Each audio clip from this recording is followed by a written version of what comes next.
Hello and welcome everyone to the first episode of our Daggerheart campaign, The Last Arcanist. I am Kylie Rose, head storyteller over at Dicescape, and will be our game master for this campaign as we dive into this grand adventure set in the realms of Atalantia. Before we begin, there are a couple things to note. First thing is we are using the Daggerheart version 1.5 beta at the time of this recording, but in episodes 2 and forward, we will be using the actual core rules as it will be out by that time, which is super exciting. With that said, I want to go around and take a moment and introduce the amazing cast of players that will be joining us here at the table as we explore the time after the age of the unraveling. So to get us started, we're going to go around the table and do introductions. So I'm going to have you start for me first. I'm going to just say names, but you can reintroduce yourself. Make sure you're, but we're going to start with Aubrey here at the table. Hi, I'm the aforementioned Aubrey. My pronouns are she and her. I think that was it. Yeah, perfect. Yes, that's me. Awesome. We pass it over to JD. Sweet. My name is Jason Dean Aldea. My pronouns are he, they, and I'm very excited for this. Hell yeah. All right, we move across the table to Dakota. Hi, you guys. My name is Dakota Rose Kep, and I use she, they pronouns, and I'm very excited to be here. Awesome. Passing it over to Thomas. Hello, I'm Thomas McGinnis, and I use he, him. Awesome. And then we go over to Jake. I'm Jake. He, him. So excited. Yay. And last but not least, we have Angie. Hello, everybody. I am Angie, agonthetic on the internet. My pronouns are they, them, and I am so excited to finally get to be doing this. Woo. I feel like I have to note now that I am also excited to do this. It's It must the be first said. episode, nerves, everybody. No. We're all excited to be here, jumping into this. It's been a project in the making. By this time, you've probably seen all of the origin stories that these amazing people have told, a little glimpse at each of the characters that you will meet again today. So without further ado, let's go ahead and dive into our first episode of Daggerheart, The Last Arcanist. Trigger warnings for episode 1 include death, decay, mycophobia, amnesia, hallucinations, post-traumatic stress disorder, scars, and minor descriptions of blood and gore. A list of the topics, themes, and subject matter featured in this episode can also be found in the video description.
"200 years have passed since the Battle of Cicatrix Grove, the last stand against Ocularis and his tenebrous forces, bent on consuming all Dwimmer, the magic of Atalantia that resides in each living thing, and swallowing the realms in Twilight.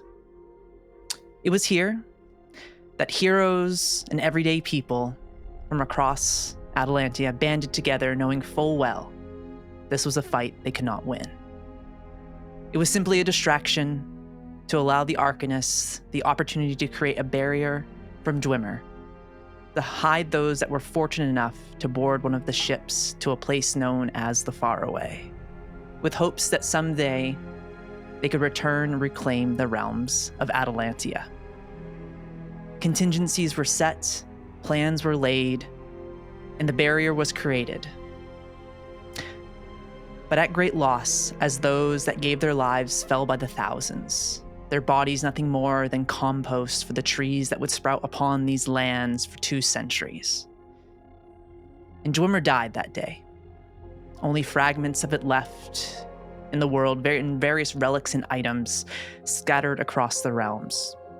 The Tenebrous forces marching across the lands to find it as their hunger grew and grew. Those people that were left behind, unable to find passage upon the ships that escaped to the far away. They did what was necessary to survive. Choices were made that would forever change the people that were here that made those calls.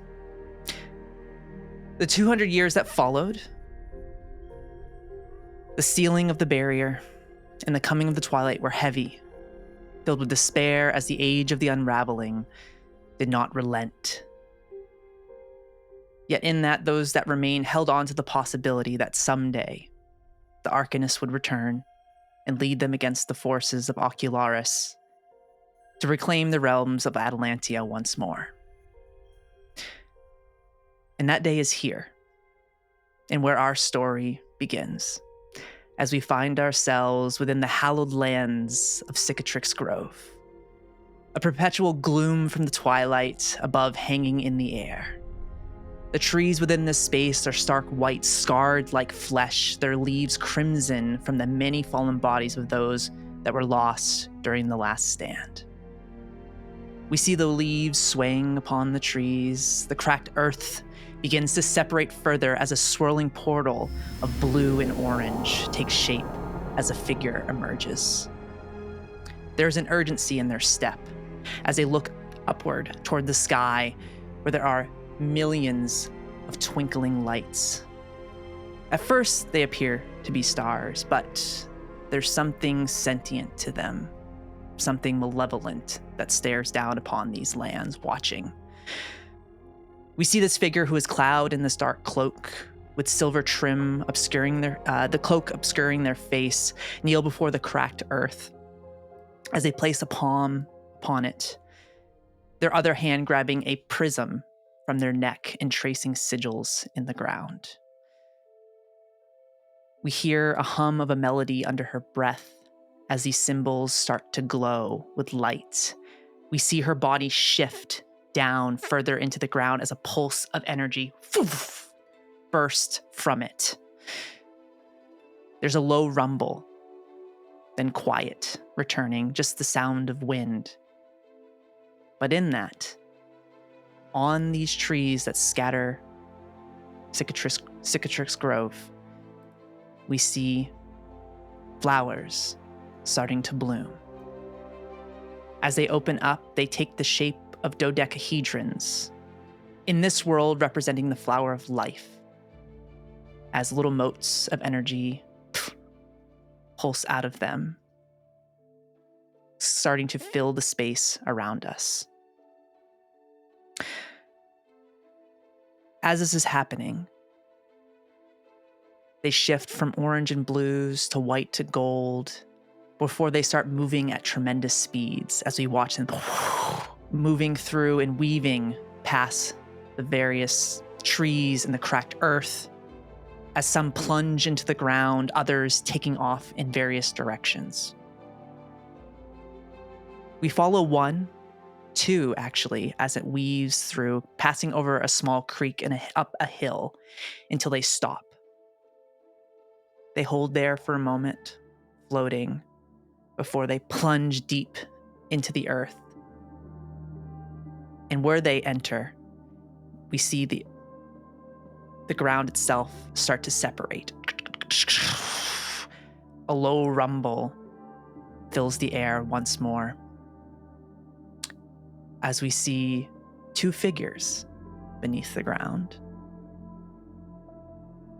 Thomas and Jake, could you describe what we see in this moment as the earth separates and we see two figures? Who wants to go first, though? Yeah, do you want to go first? or Want should to I? rollies? Want to do rollies? Let's do rollies. We Are can do some rolling rollies to with start yeah. off our We're campaign. rolling Yeah, both first for roll. Daggerheart? Let's roll a d20. Let's roll a d20. Oh, D20. Okay. Okay. I know we should do a d12, but 2. Oh Oh my god, not a great start, y'all. We're doing so So well. we'll say Jake will take us away. So Jake, what do we see as the earth begins to separate here and that rumble stops? I think before I describe what we see, I think I want to describe what my character feels. Ooh, And I think I love it's it. Okay. Mm-hmm. Mhm. There's a sense of something scattered being drawn back in tiny increments through the weave, through the web, and you kind of feel this like gathering of energy, of consciousness, of some kind of sentience before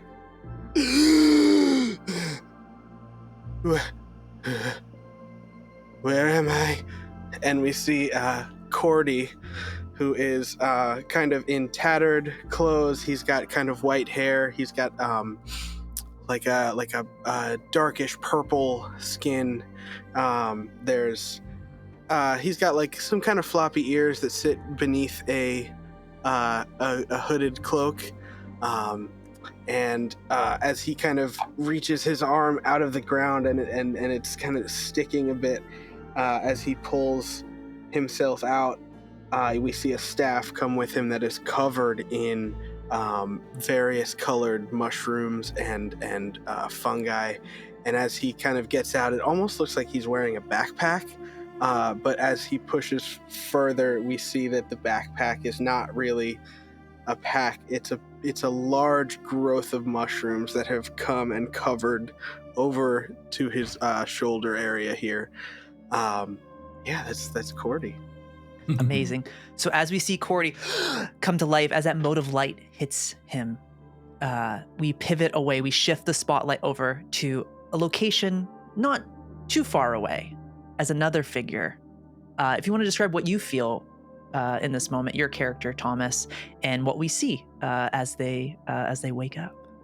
I think Róisín blooms beautifully into this new world, almost emerging from a cocoon of his own wings as they part, and you see this beautiful figure of rosy hair, ivory skin, and eyes of emerald green, as he just gently floats down to the earth, to this almost like barren ground where slowly new roses begin to bloom beneath him as he takes in the world around him and just begins to laugh. Because, I mean, it's kind of ridiculous, isn't it? Dying and coming back again.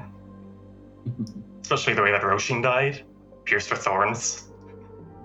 The Dwimmer being drained from him. And I don't think it takes too long for those sort of heaving laughs to turn into sobs. It's just the tragedy begins to wash over him. Yeah. And I think as you look around the space, and you would see other flowers beyond the roses that have bloomed beneath you, there are more flowers that are opening on these trees that surround this space that outline the creek that is before you. And as they do, the motes of light shoot out. But you would see another figure, and Cordy, you the same, as the two of you lock eyes here, having met, perhaps, or it seems like that. Who the hell are you? Well, I'm terribly annoyed that you don't remember me, Cordelius. After I went through all the effort of memorizing your name in the end.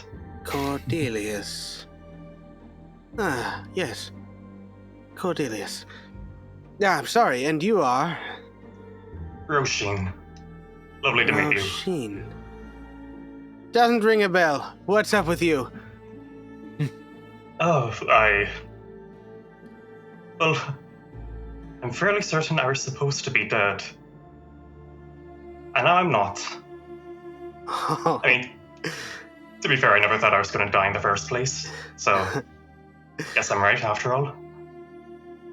Death is new life, my friend. It seems the web has other plans. And a new look for you, it seems. I must say, it's What? not too bad, all this new sort of fuzzy, fungal stuff growing up for you. It's quite unique. I think Cordy kind of gets up and maybe there's like a small puddle nearby or something, some kind of water, and he kind of like looks at himself after the water kind of settles. I have become that which I so loved in life. Oh, yes. Yes. Where are we? Have you any idea? That would be a very good question. Can I sort of take a look around and try to surmise what I can?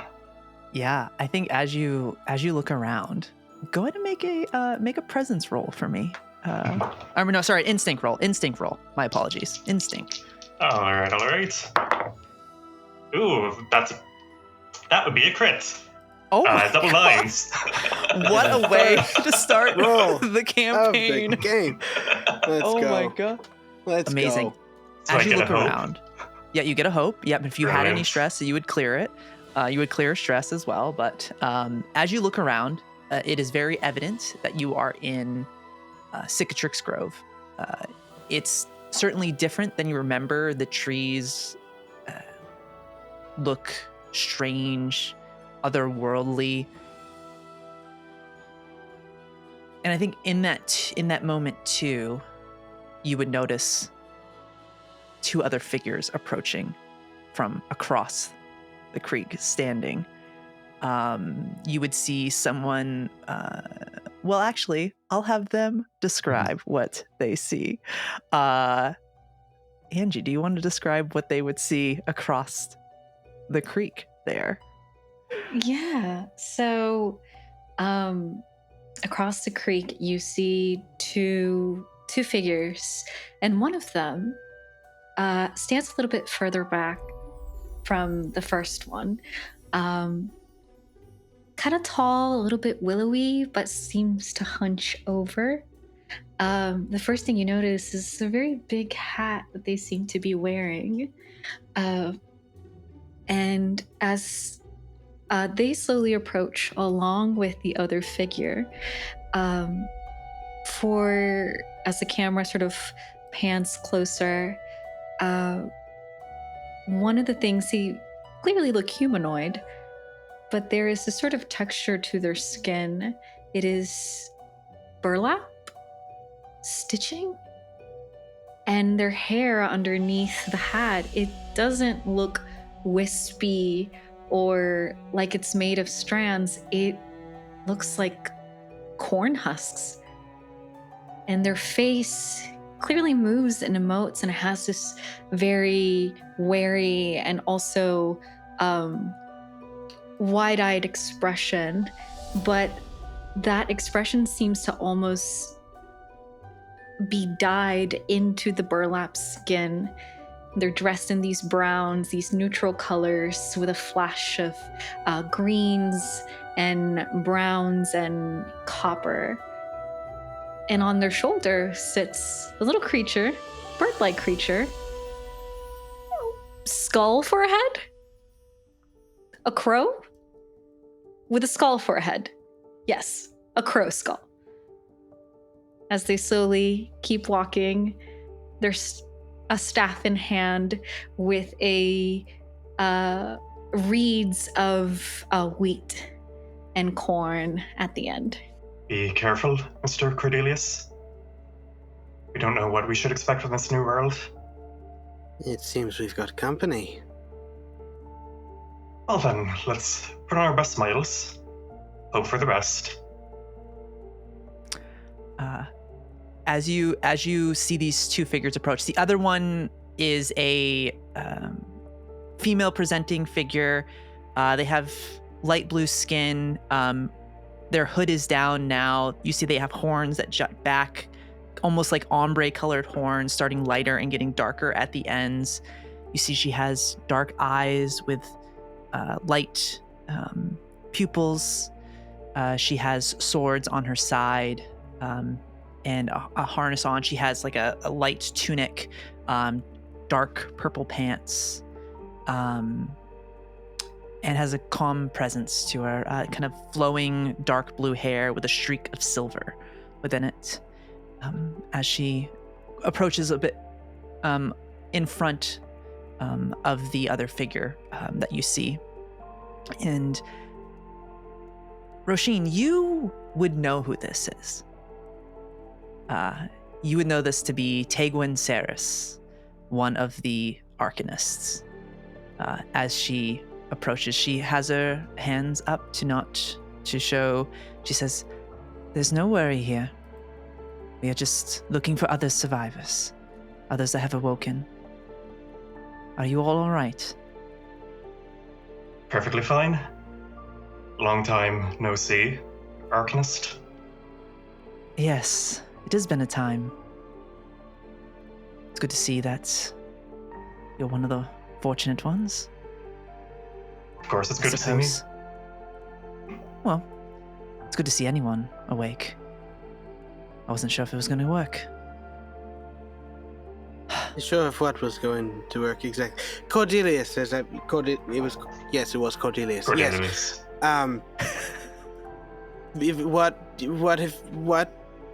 What worked? A spell, a ritual I had been working on to bring those that had fallen during the last stand. I'm not sure, and I think as she says that, you hear like this in the distance, as her focus shifts, and you would see amongst some of the woods another figure emerging, but their skin is pale, almost translucent, their eyes hollow. They have like scarring on their face, and you just see like a dark mist pouring out of it as they're moving towards your group. And she would say, and you would hear more of that same screech echoing throughout the space. And she would say, "It didn't go exactly to plan. We should probably keep moving. I don't want us to get swarmed by shades, so..."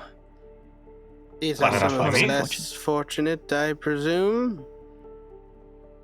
Yes. Unfortunately, it doesn't work for everyone. Oh. Well, lucky us. Let's get out of here. Yes? Yes, and she would look back and say, "Hugo, we'll go with our friends. I have a rendezvous point to meet some others as well. We'll start heading." Are you sure you can go by yourself, or you don't need company?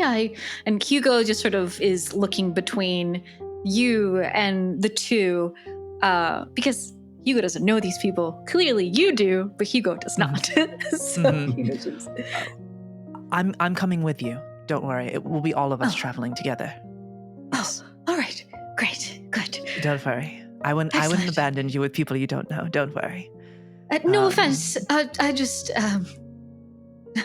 everything is so new to me.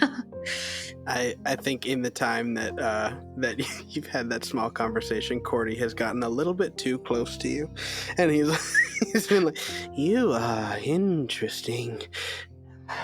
Would I be able to wait? No, we have to go now. Wrong time. We'll talk later, I think."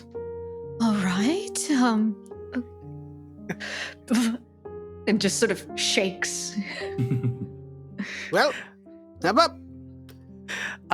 And you would see Tegwin would lead you all moving to south of your location, away from the space. And as she does that, we will shift the spotlight over as we follow another mote of light that starts to weave through. And this one specifically would reach it would be right on the base of a mountain.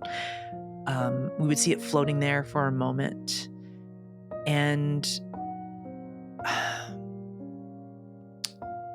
It hovers just about 3 feet from the ground. It's bobbing up and down, shifting again from blue and oranges to white to gold before it plunges deep into the earth. And this time you see the moat moving through the soil.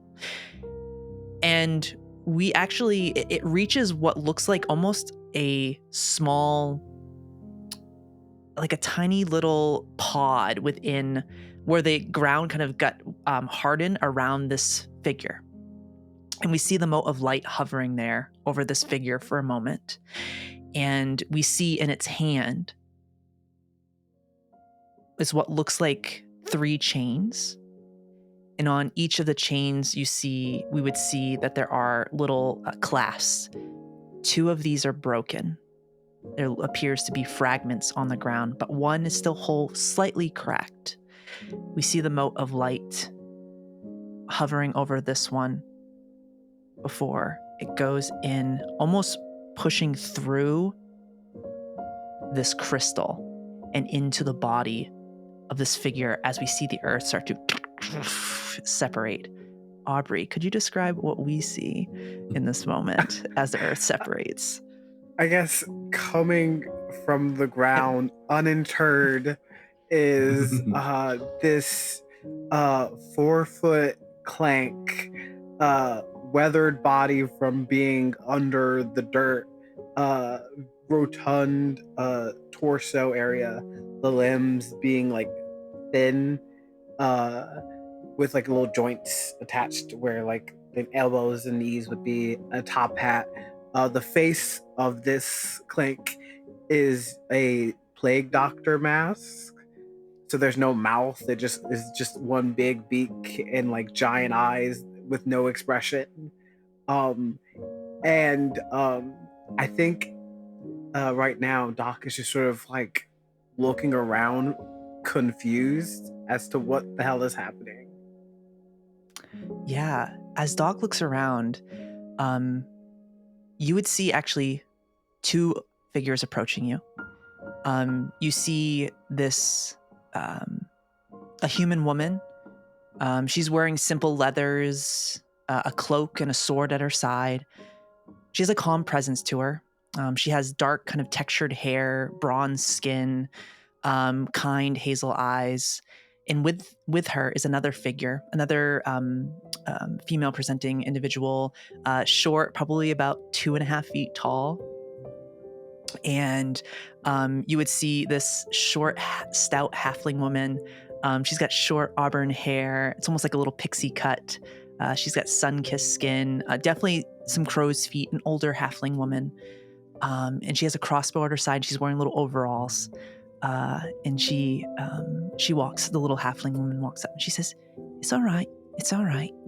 There's nothing to worry here. We're here to, are you doing all right? There's nothing, you're not hurt or anything? You feeling okay?" Is there anything that I can hide behind? There are some rocks up against the mountain. Yeah. I think then my immediate response would be to like hide behind a rock. Okay. As you go and hide behind the rock, the halfling woman, she would look back at the other figure, and she would take a few steps forward, and she would say, "It's okay. I'm sure you're very scared right now. My name's Cordy. We're part of the Emberlight Accord. We're not here to hurt you. We're here trying to find people that have woken up. You're okay." Woken up from what? I think you see she looks down for a moment and then over at the other figure. And before she shifts her focus back to Doc and says, "There was an event that happened. There were a lot of people that were lost during it. There was a battle here. And someone of...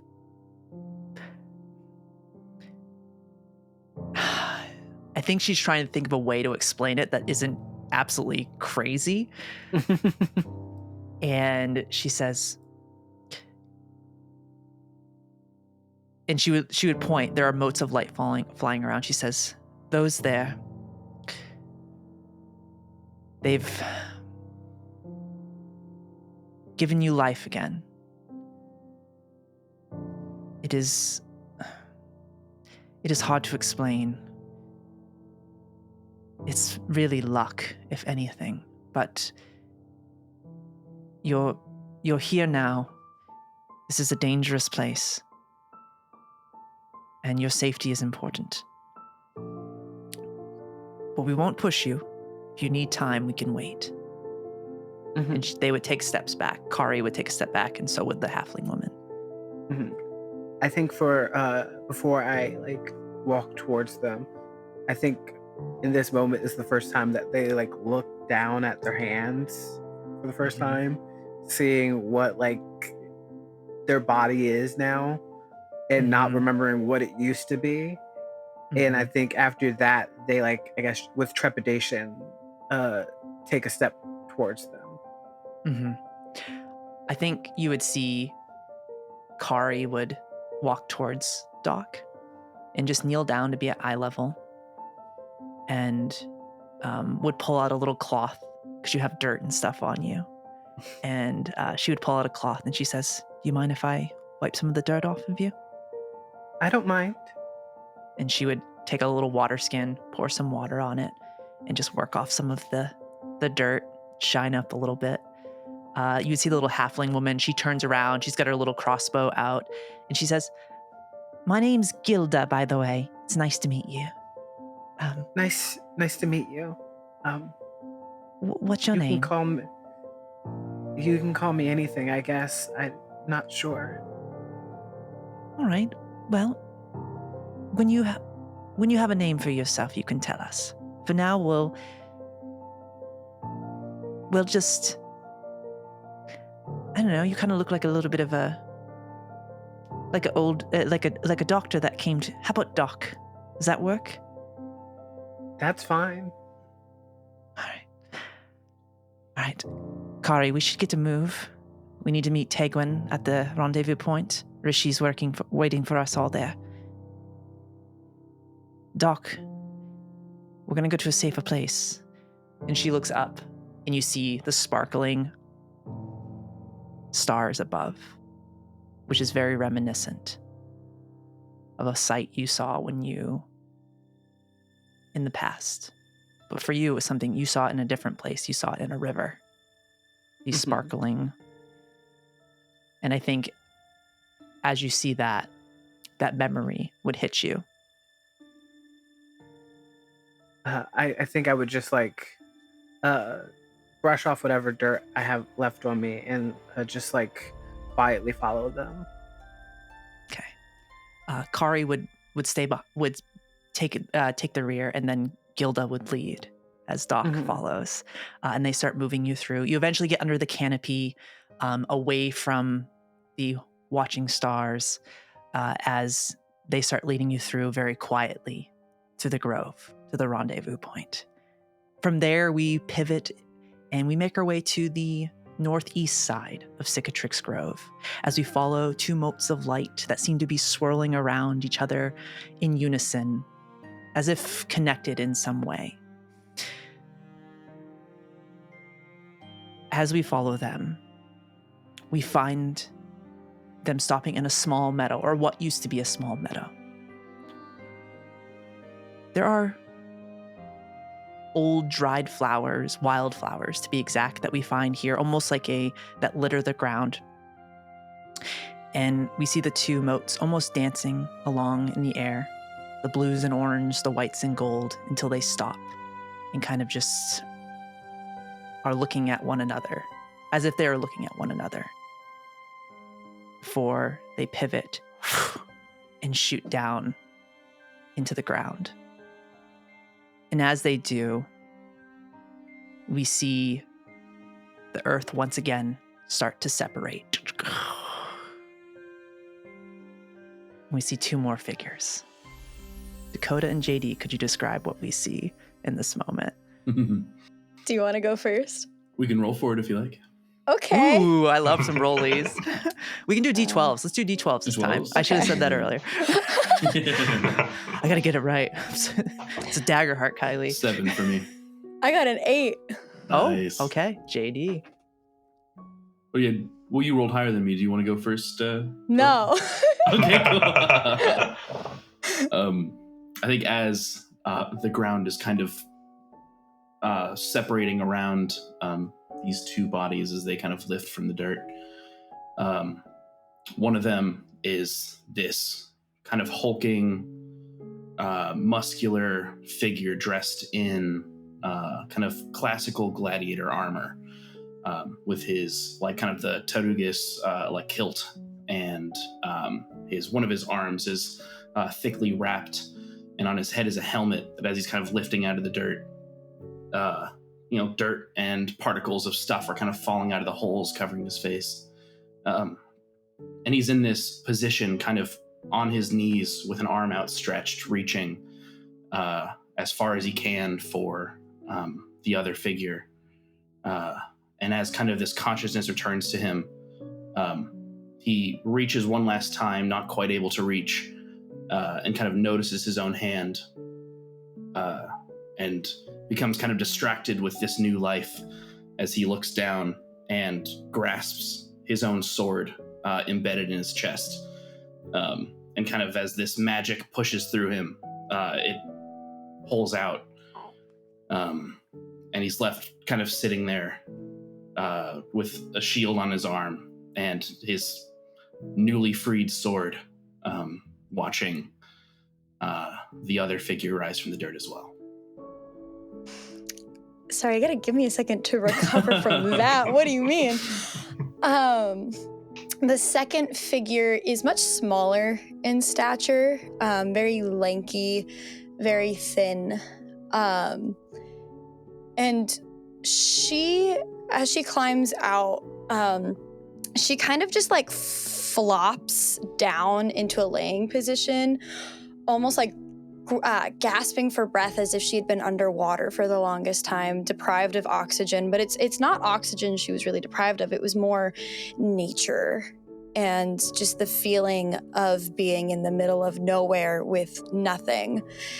And so she takes a nice big deep breath in and kind of breathes in this strangeness, this newness of the world.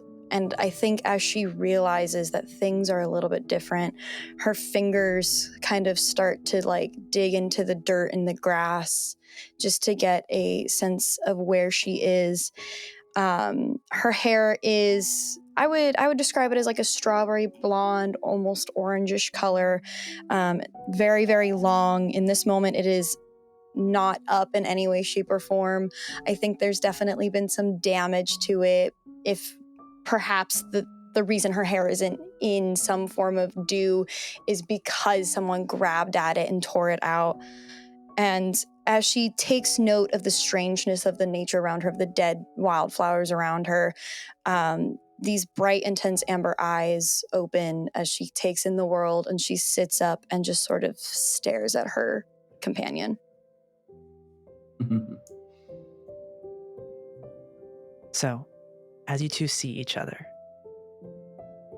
what is that feeling? What does that moment look like? I think Thessalus is kind of struggling with a helmet full of dirt, and is kind of sitting there trying to like knock pieces out of it, like clawing bits of root systems out of the mask and stuff like that. And all the time he's feeling this connection, kind of seeing Elanor across from him, not sure what to make of it and not willing to move on it with no knowledge or surety that it's more than some piece of what just happened. So I think he'll kind of work to get himself back, kind of ready to move a bit, and stand and offer Elanor a hand. And in doing so, I think he'll say, I don't know what this is. but perhaps we should move. And as he does so, he kind of, out of habit, signs it as well.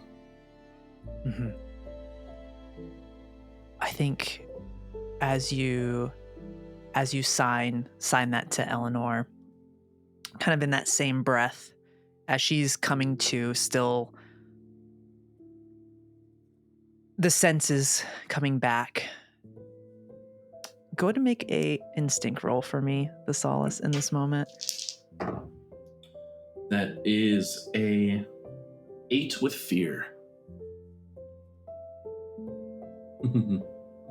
Okay. As you roll an 8 with fear, you would not notice, creeping close behind where the two of you are, is something that you would have seen on that day you fell. This creature's arms are elongated, almost walking in this strange, erratic way towards you, quietly, of course, stalking very much like a apex predator ready to strike. And its head kind of extends out, almost telescopic, hovering above, like over the tree line, looking down at you, as it, completely unaware. But that in that moment, you see, you would see this arrow shoot from some other location, as you see a human man, short brown hair, wearing a green cloak, kind of pale freckled skin, launch the arrow. It hits this creature kind of square in the eyes as it on the ground, and as you see the dust fly up from it, and you would see him knocking another arrow, and he would look over and says, "That was close. Didn't want it to hit you." So, I think seeing the arrow, Thessalus would redraw his sword and kind of spin around to watch the creature fall, and then as he reaches for another arrow, would kind of dive in front of Elanor, holding his shield up, unsure where the next arrow is planned for. But hearing, didn't want it to hit you, I think you go, right. Are you friend or foe? Well, I'm a friend. So, Varric is my name. It's a pleasure. Thessalus. Put away his Thessalus. He would kind of sling his bow around him, put the arrow back in his quiver, and he would look around, and you would see another kind of almost appear out of nowhere, very quickly, swiftly, this half-elven woman, kind of curly brown hair, kind of bronze color skin, sharp green eyes, and her hair kind of tucked behind her ears. She's carrying a staff, and she's just kind of looking around, as I would say too, kind of you would just see her looking around, making sure there's nothing else, before she walks over to Varric, and Varric would say, and he would look over at Elanor and be like, in your name. I think there's a hesitation as she opens her mouth to say something. Mm-hmm, mm-hmm. But then it's almost like when you get the air knocked out of you, but in the form of a realization. And so she kind of just clenches her fist as she waits to see, I think waiting for herself really to see what she was going to do before finally her hands move in what one, if they were knowledgeable, would understand to be a form of communication through hands, such as sign language. And she would sign to him, hoping that somebody in this situation understands, unsure if any of them really do. And she would say, "My name is Elanor, and it seems you are very good with a bow."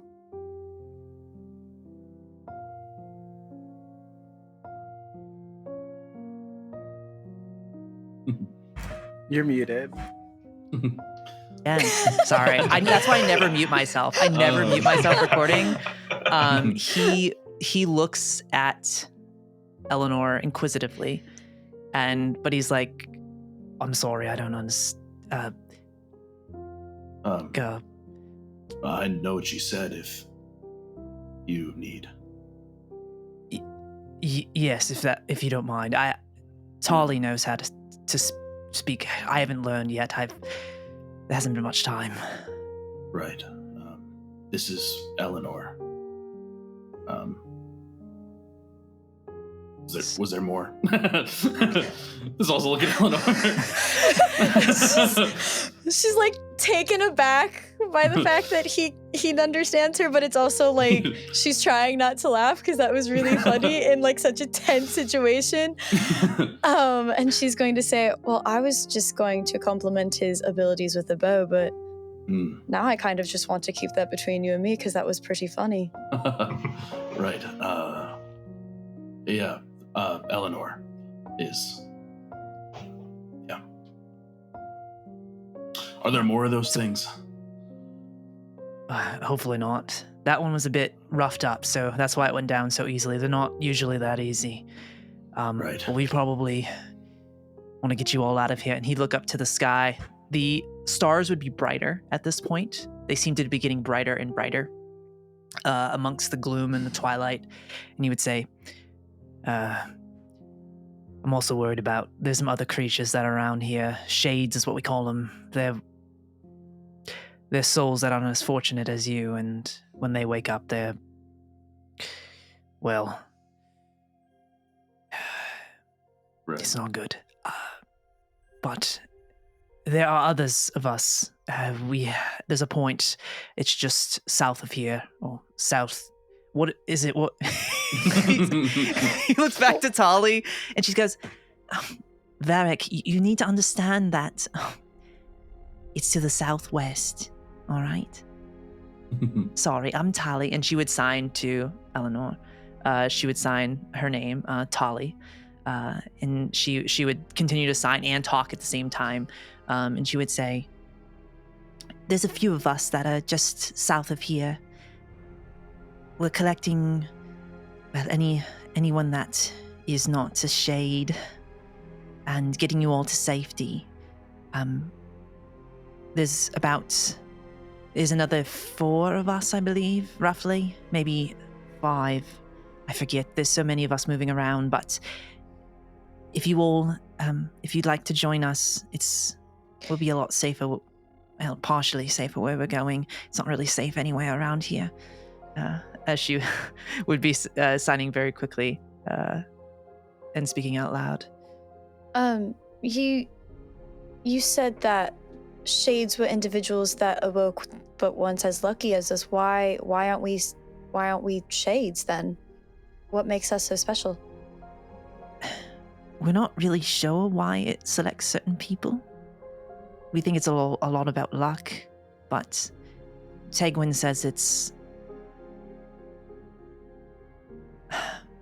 Tegwin always says it's because those that don't become shades weren't. How does she say it? How does she say it, Varric?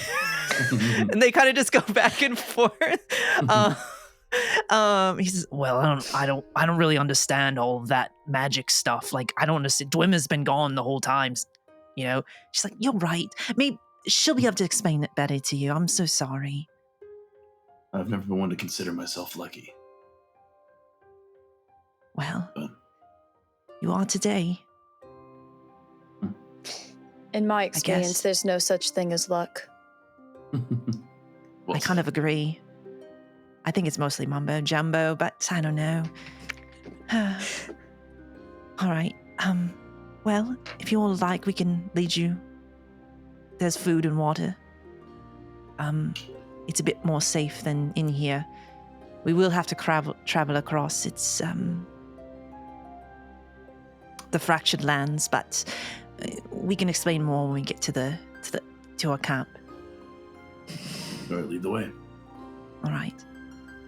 And she would, you would see she would take out her staff and place it on the ground, and you would see this small little beam of light start to form. And she says, I'm so glad Dwimmer's back. And she starts moving along as Varric takes stays close to Tali as you all move. As everybody moves around the space and makes their way to this rendezvous point, you would find yourselves, it would take a little bit of time, where everybody's located among all the different groups as we see montage shots of each of you traveling across the Cicatrix Grove, going up down hills, over some water, climbing over boulders, avoiding the screeches and chitters that are all happening within this space. You eventually reach this small pathway. To the left and right, you would all see this passing through it. The ground itself drops down about 1,000 feet. It seems like the earth just cracked and it drops down 1,000 feet just into darkness. But the ground before you is covered in uneven stone, and you would see a figure standing at the end of it. And I'll say the first group that would arrive would be Róisín, Hugo, and Cordy, along with Tegwin. And you would see standing at the end of this pathway is this green-scaled individual, a Dracona. He has a little bit of almost like a scaled hawk that kind of goes back. That's a iridescent sheen, has an iridescent sheen to it. Is wearing this simple tunic with no sleeves, kind of a thin, like a thin waist, these kind of billowing pants. And you would see the figure. He walks up to you all and he says, "Well, it's good to see you all. I'm Róisín. Glad to see you all made it. I thought there'd be more of you." I suppose we're the first. Yes. Oh, yeah. Definitely lots of stuff happened. Quite a bit. And how much do you mean by quite? Well, I would say, thousands of, hundreds, tens of thousands. I don't know how many people at this point. He's kind of like, sorry, there's a weird buzzing sound. I can hear it. But, lots of the ground is, what were we talking about again? I'm sorry. You What said happened? there were bad. You said there were bad things that were happening. Yes. There definitely is. There, of course, is the Tenebras. They're all around. They and the ground is destroyed. I mean, there's lots of things that are.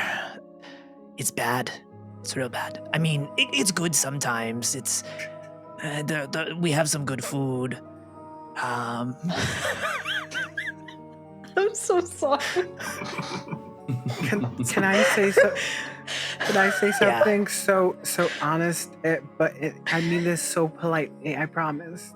I don't think that was helpful at all. I don't think you answered any of our questions. My apologies. I am just the lead. I just navigate the paths. Beyond that, that's my skill.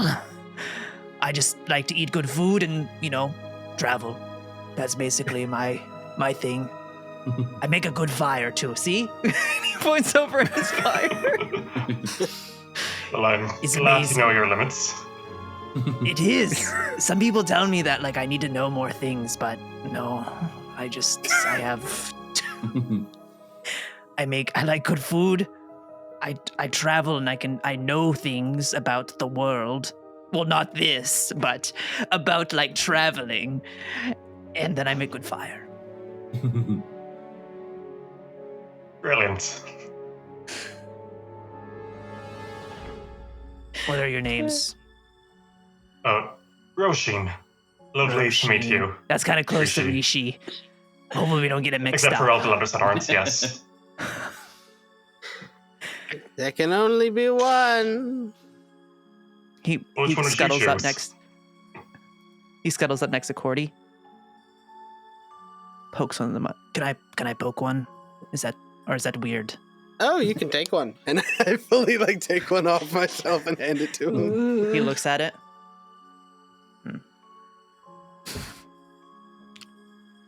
Please don't. No, it's bad. He throws it. Well, That one, it's it kind of burnt my tongue a little. It left a tingling. okay. So do you want to go sit by the fire? A little rest? Because we're about where we're going, I'll tell you right now. It's going to be a little bit of a trek. I feel like I've been resting for a very long time.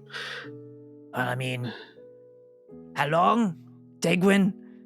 And she says, well, you all have been gone for 200 years. 200 years! 200 years? Could be worse. Wow. How is that possible? How are we here?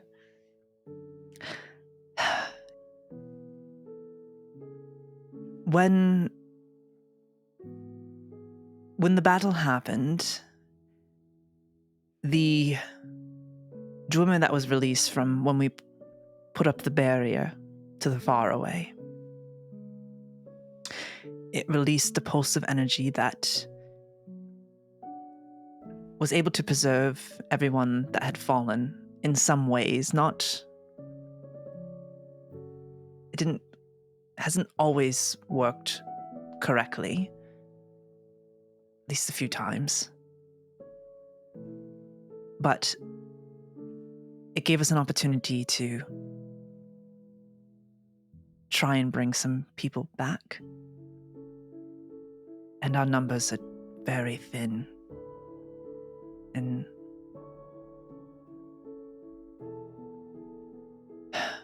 Who is I'm this sorry. us and we and... What are we talking about? there were many that were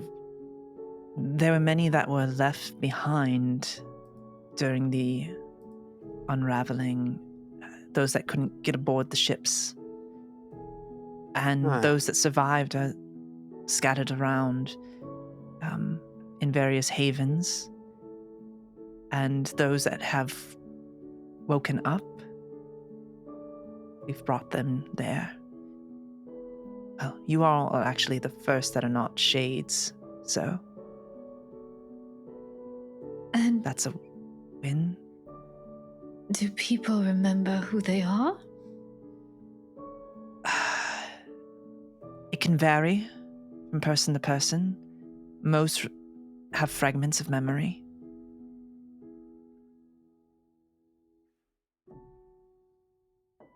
Well, And I feel perfectly fine. So, that's something at least. What about Well, you that is yourself, Hugo? I don't remember much of anything. The only thing I remember is feelings. I don't know how exactly to describe it.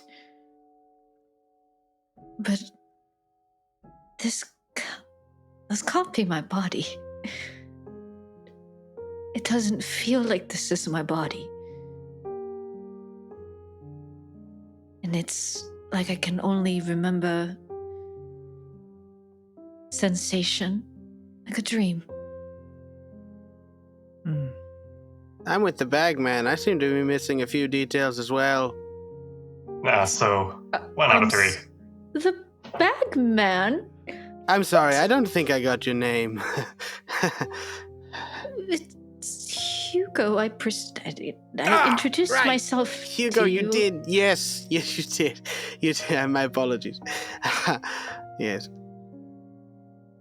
All right. Well, then, I guess you'll be the mushroom man then. Oh, I love it! Yes! Yes! I am the mushroom man. It wasn't supposed to be a good thing. So long as I get to be the pretty one, I don't have any arguments. She's like, you are very pretty. Oh, flattery will get you everywhere, won't it? What's flattery?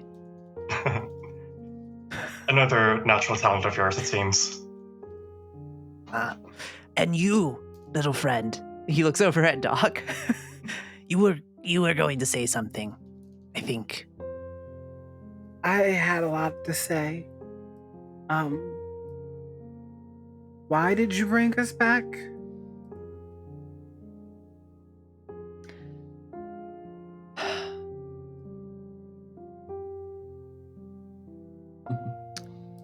I brought you back because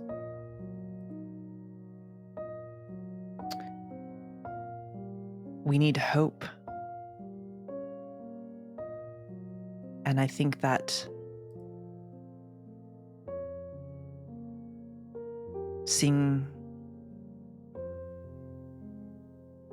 you all here, seeing that Dwimmer is working somewhat right again, that perhaps we have an opportunity to fight back against the Tenebrous. I know it's a lot of pressure to put on all of you, and you can walk away if you want, but you being here is a miracle in itself. And I think that's something that the people that were left behind can hold on to.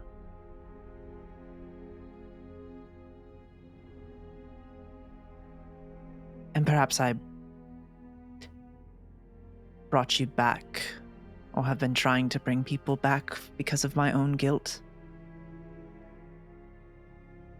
For not trusting a friend when they told me that something was coming.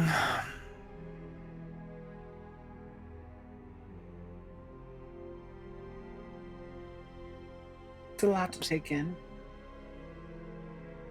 I know.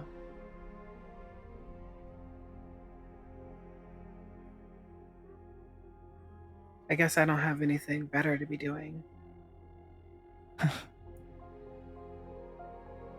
Well, I'm glad you're all here. And I think as she says that, she looks past, and you would see 4 more figures approaching. You would see a young human man, Varric. You would see Tali, this half-elven woman, and then 2 more figures approaching as Thessalus and Elanor arrive at this point. Reshi's like, Róisín goes, there is more. Good. Probably need a bigger fire. I'll work on it. And he turns around, he just scutters off.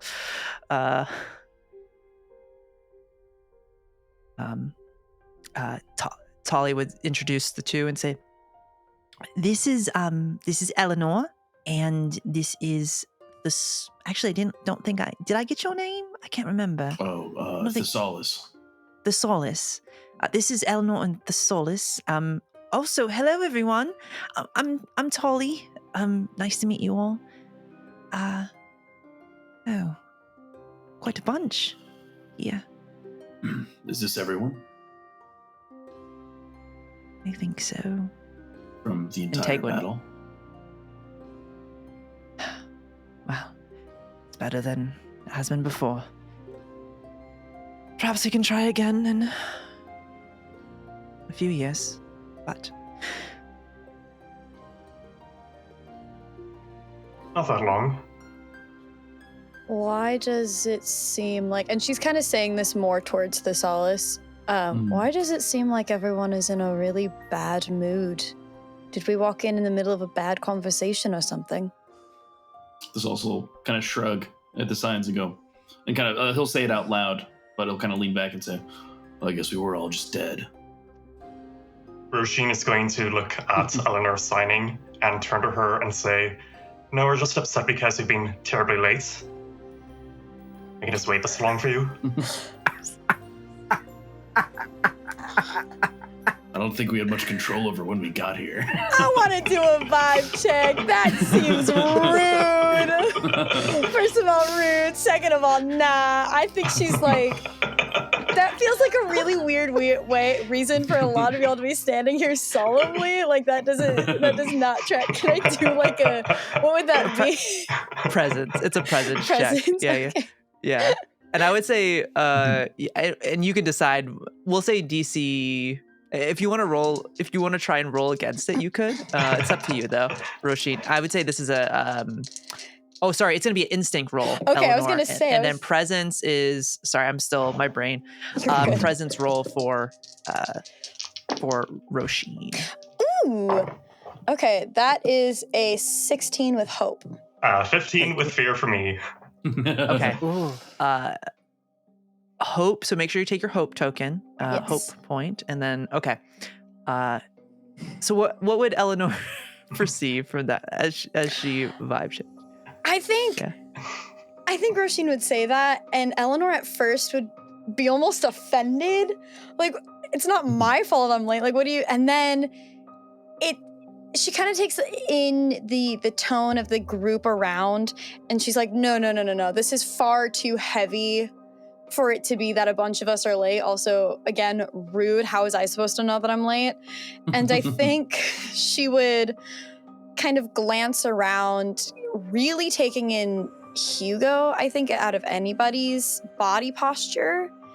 And Tegwin's a little bit too, taking in their postures before kind of narrowing her eyes at Róisín and signing back.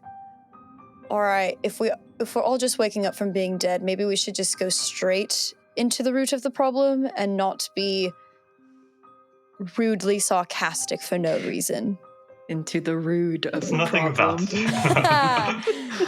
I don't mean anything much by it, just a bit of a jab to stimulate the good old sensations. She is not laughing. She just stares at him like... Elanor is also just kind of a silent wall looking back. Tolly's like, there's definitely some tension here. I think Cordy is just over Róisín's shoulder like, what are they doing? Are they talking to each other? They are, in fact, leaving us out of the conversation. Thessalus. No, I meant you. You're using your hands. Oh, yes. Just a wee bit That of woman. language between us. Ah, interesting. You're a very curious man. Thank you. This also kind of point at Cordy, pretty, not very politely, and lean to probably anyone that seems like they kind of know what's going on in the sort of go. Did it only half work on him? They seem far-baked. I mean, you're not wrong. I think it might not have worked completely on him. Right. Tegwin's like, no, it's... I'm not quite sure, actually, what is This is a best case scenario, I think. Are you sure about that? Best case. Not having been able to read or understand the communication between Elanor and Róisín, Hugo himself will kind of speak up in a moment of so far unlike themselves, and just, I don't think it's very nice of you to assume that someone is half-baked. Well, I've just never seen someone actively rotting before that was still walking. Oh, no, it's not rot. It's new life. It's growth. I guess I don't see any decay. Well, if you feel all right, who am I to say it's wrong? Well, regardless of that, maybe choose your words a little more kindly in the future. Some of us might not be all there. Thank you, Right. Hugo. Thank you, I'm not all there. Well, I do apologize. Are we sure we're not still dead? No, I'm very much alive. Although I must apologize, I do feel as though, You're creepy? Well,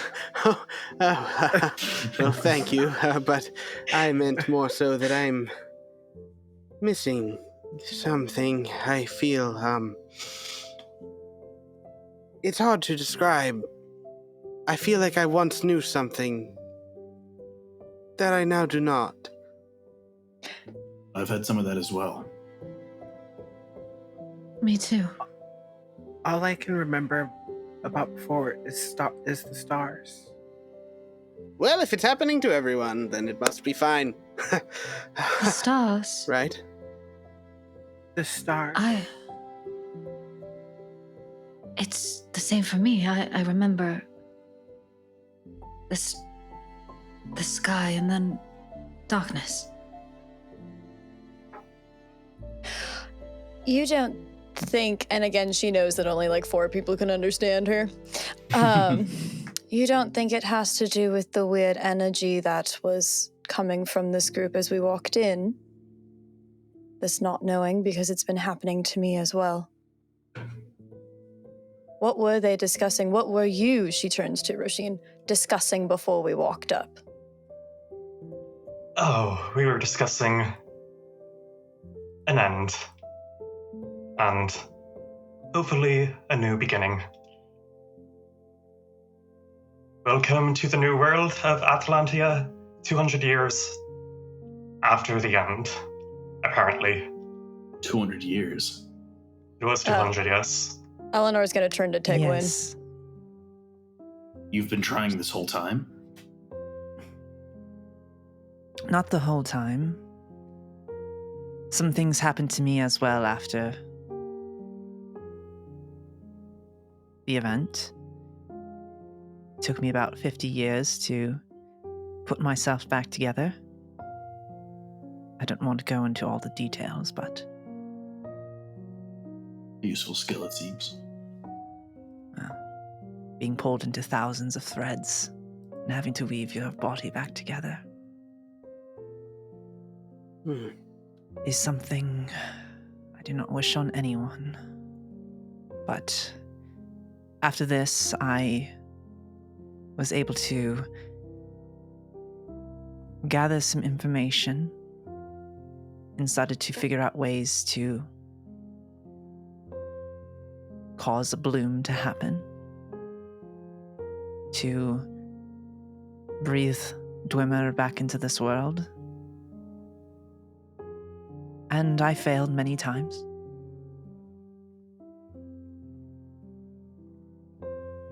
Today was the first time I had any kind of success.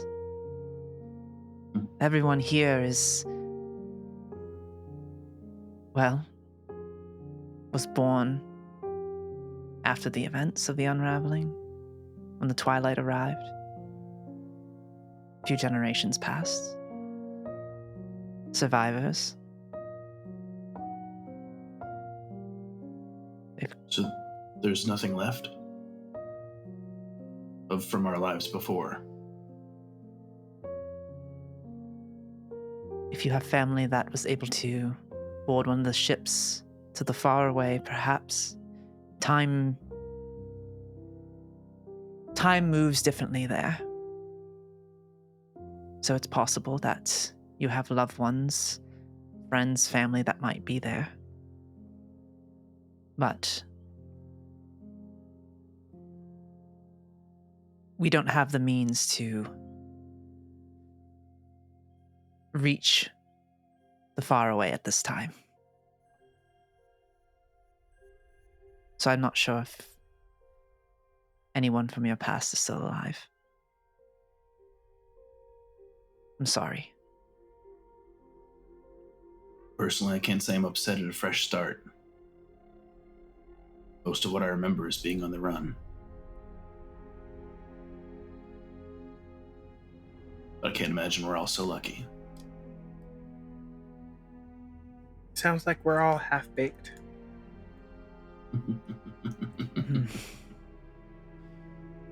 I think that gets a little smile out of Tegwin. Rishi walks back over. He says, "So are you going to come sit by my fire, or are you all just going to stand around in a circle all day?" I suppose it'd be terribly rude for us not to. After 200 years, I could use some warmth. Yes, come on. Come over. It's quite nice. It's a good fire. I have little seats I've made. I've moved some rocks over. Oh man, did you drop something, Doc? My cane. Oh, That's a very heavy cane. I was thinking about our undeath, and I was like, oh no. Ooh, I don't like the sound of undeath. Let's go with resurrection. That's a better word, but undeath was the only thing I could think of. Words are hard. I understand. For some of us. Hey, you're right. I can help with that. No need to worry. Could you teach me poetry? I've always wanted to be a poet. Did you now? Well, that's Maybe. something we could certainly talk about later. I can't tell if you're being serious or not. Oh no, trust me, when it comes to the matters of the arts, I am intensely serious. He gets closer to you, his snout touching your nose. He says, "Interesting." Is this Okay. what flirting is? Is this what flirting is? He says, "Your eyes are very nice. Do you like mine? They're golden."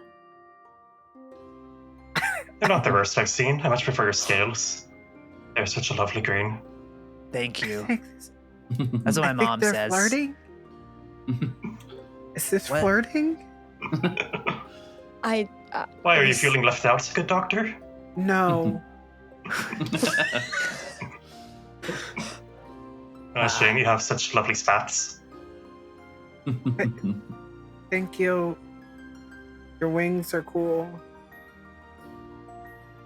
Thank you. Well, I need to show you all where we're heading. I gotta get you all game planned out, okay? We're gonna have to. Have any of you? Rishi's like, come. I think yeah. as everybody kind of walks away and follows Rishi, I think Cordy kind of stays behind for a second, and he's kind of his attention has started to like wane a bit, and I think the words that Tegwin said about Dwimmer just keep echoing in his mind. Dwimmer. Like he knows what that is, but there's something there that just isn't connecting for him. And he's and when he hears Rishi kind of begin to call everybody over, he like kind of snaps out of it and begins to follow. Hell yeah. As he walks over, you would see he grabs like a long stick and he starts tracing like a map out. And he says, all right, any of you good with like tracking and navigate? Oh, okay. Comes over to you. He starts signing. He says, I know how to do this. I just want people to think I'm stupid. Oh, shout out. Me too, dog. Me too, Róisín. He gives you a high five. Yeah, my man. And he goes, okay. And he says, so I'm going to show this to everybody. But he'll start tracing a map, and you see he creates this little grid, and he looks at everyone. He draws it out really quick, and he labels it the Fractured Lands. And you see before you are these like 3 areas before the Scarlet Dunes. And he says, okay, so what we need to do is we got to get out of this place because, and he looks up at the stars. He says, I'm sure he's watching. So we're going to have to move quick. But I want to do a little pit stop here. I'm sorry, not to interrupt you, Róisín. You're doing a wonderful job so far. I'm very impressed with you dismantling everyone's expectation of you by playing dumb. But who's he?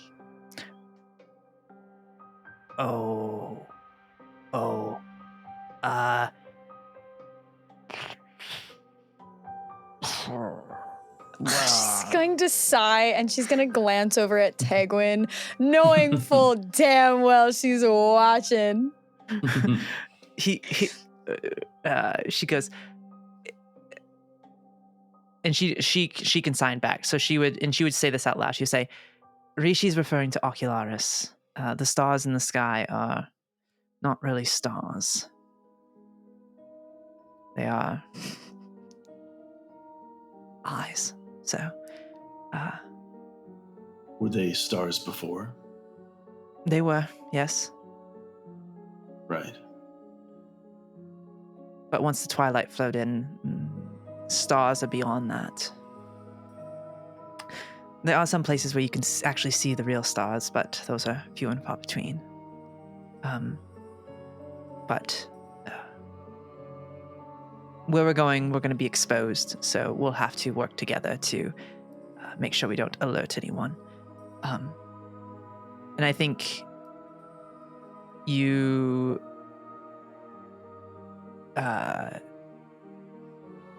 see Róisín says, right, directions. And he starts going again, and he basically shows you, he says, so the first thing we're going to move as we go through the Fractured Lands, we have the ford a river. It's about 1,000 feet wide. So he like looks at everybody staring at him. He's like, teamwork, everybody. To survive out here, you have to work together. But we have to ford that's the smallest part, is 1,000 feet wide. So we have to ford the river. So we'll have to find good spots to do that. Once we pass there, we need to move through the boulder fields, and that's really where I'm going to need your help, Elanor, and maybe somebody else too. Some of the boulders are actually like they're tenebrous. They're stone golems essentially. They can come to life, so we'll have to be careful about that. And then once you pass through the boulder fields, there's the bridge. That's where it gets a little dicey. But hopefully, that's if we move, where.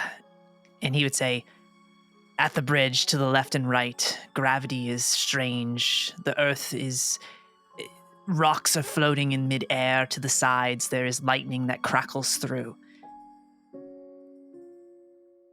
And there is a creature that lives within the darkness that we must hope does not rise out of it. If you hear bells toll, run. Right. Writing that down. What Well, that's do you reassuring. mean? run if you hear bells toll, run. What sort of creature has bells on it? Draven the Tormentor. He's a centurion of Ocularis. Sure. A centurion? And this is a foe Yes. that can't be fought. Rishi looks at you all and he says, "Not now." Yeah, maybe in a couple level ups, you know what I mean?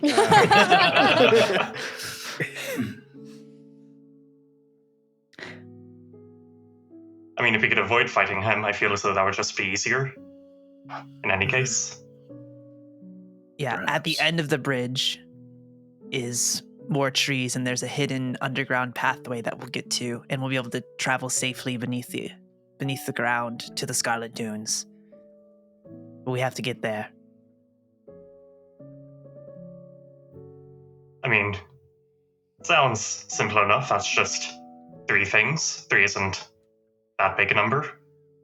That sounded simple to you? When I simplified it. By a lot, yes. If it's something we must do, there's no point in avoiding it. Perhaps we should know now. Raise your hand if you can. Actually, hold on. Can you She's going to turn to Thessalus. Can you translate for me? Ask them to raise their hand if they can swim. Raise your hand if you can swim. Even better, Róisín raises a wing. Oh, yeah. Yeah, that makes sense. They didn't raise their hands. Can they not I feel swim? like I feel Oh, I like I can't might swim. be buoyant. Can't be Yeah. that hard, right? I haven't spent a lot of time around water. I don't know if I would be good in water. I'd be worried about 2 of them dissolving and 1 of them rusting. Yes, What about I think you? Thessalus could dissolve. That would be a very awful time. I haven't seen water like that, but let me know if I should be careful. What about you, Hugo? Rishi looks over, kind of. I Curious. think I'm one of the ones they're concerned about dissolving. Oh, that's true. Okay. Next question. She's going to turn to Róisín. How many people can you carry while you are flying? That is a rather good question to ask. I guess we have plenty of time to figure that out in the interim. I feel That's as though a problem till we Hugo get there. looks a wee bit light, whereas I feel Doc and Thessalus might be a wee bit more of an issue. What are you trying to say? Oh, I'm so sorry for leaving you out. You would be an adequate challenge. Actually, no. I do believe I've carried you once before, in which case, you've been proven carryable. Portable. Portable would be This the guy word. says he knows me. I don't remember him for shit. And I'm terribly insulted because of it. Sorry. Wait, how many? Do you remember just Cordy? Oh, no, I'm sure I remember nearly everything, I would say. So you have all of your memories. Yes. Though to be fair, I'm kind of supposed to remember things. At the very least, names. Do you remember any of us, other than Cordy? No, I'm afraid I didn't have the pleasure of meeting most of you, well, except for the Arcanist, of course.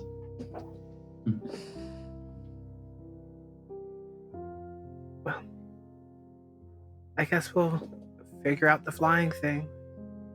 We'll cross that river when we come to it. Oh my god. Yes, that's really good. I quite like that one. I'm writing that down. Thanks, guys. Turn that into a poem, Róisín. So Rishi would draw that up, but you all would have essentially the equivalent of a short rest here at the fire before you travel. So mechanically, since we're playing Daggerheart here, y'all, so things are a little different in this world. We'll get into some little mechanical things, listeners. Short rest, our players can, during this time, tend to wounds if they have any injuries. They can clear stress. They can repair armor, or they can prepare. They can do 2 of these during a short rest. Preparing allows them to basically prepare yourselves for the path ahead, and you gain a hope. And if you do it with 1 or more members of your party, you each gain 2 hope. So if you all plan together, you could all gain a couple hope. But go ahead, Elanor. I was gonna ask, are our character sheets at like a complete neutral from the play tests then? Yeah, so you Okay. would start with 2 hope, and then you would gain any hope that you've rolled. You would gain that. So we shouldn't have any stress, right? you shouldn't have any stress right now. No. I thought about starting you all with stress after waking up from being dead, but I decided no. And we thank you. Yeah. Yes. Yeah. But yeah, so I would say as you all sit down for this short rest and prepare for your trek across the fractured lands to what sounds like an underground haven, to have some true time to kind of figure out what the heck's going on here. Let's go and take a break. And we'll come back to jump back into our second half of our first episode of Daggerheart, The Last Arcanist. But it's been a pleasure this first little half here, getting to introduce our characters and meet this amazing cast of wonderful people. But with that said, we're going to take a little break, get some snacks, get a drink, and we'll see you back here in 10, everybody. All right, see you soon.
So we return as we fade in on the little crackling fire that Róisín has started. You see him throwing a couple extra pieces of timber, some kindling within it as the flames spark up, offering a nice warmth that all of you have not felt in quite some time.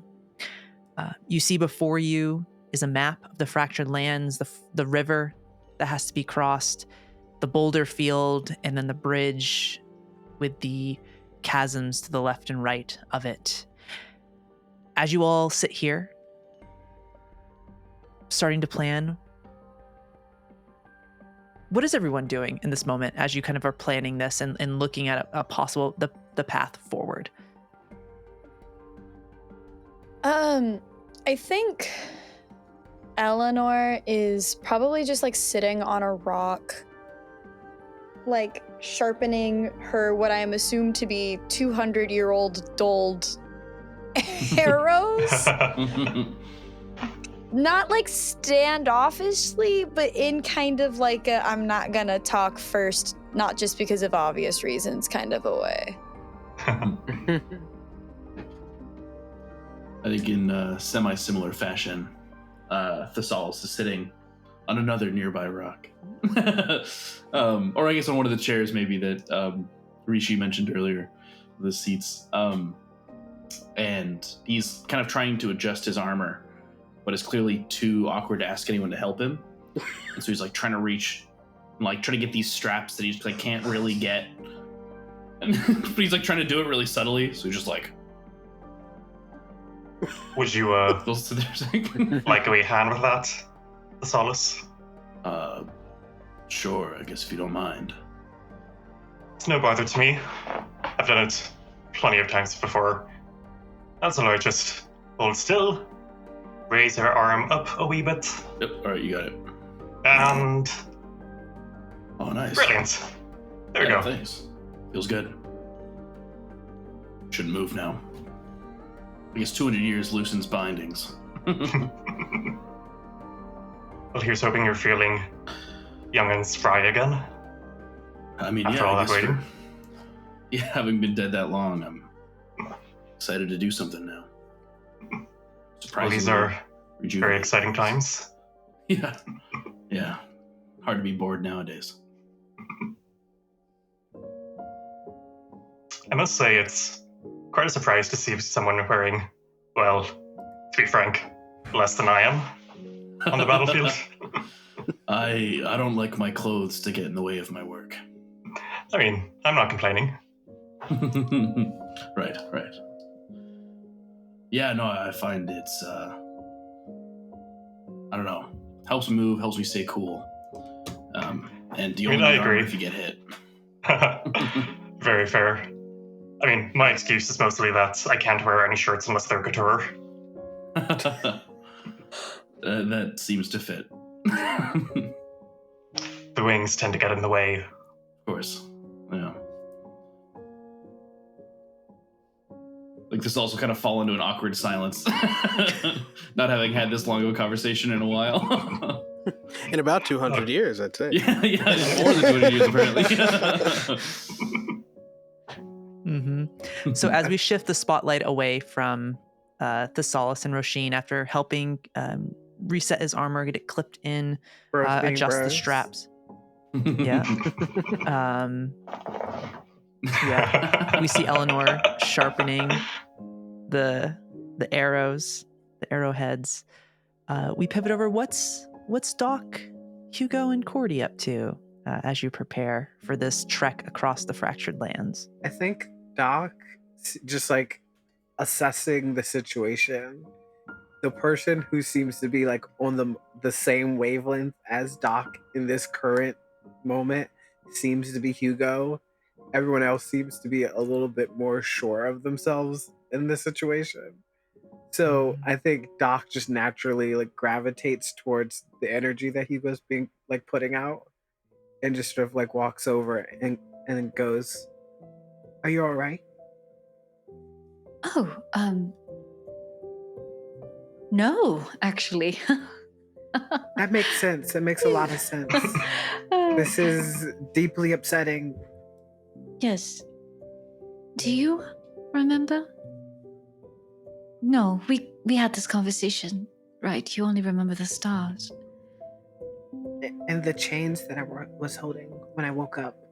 Chains? But Oh. I only remembered my name and what I said earlier. Feels like I'm wearing a coat that doesn't quite fit. I think I understand that feeling.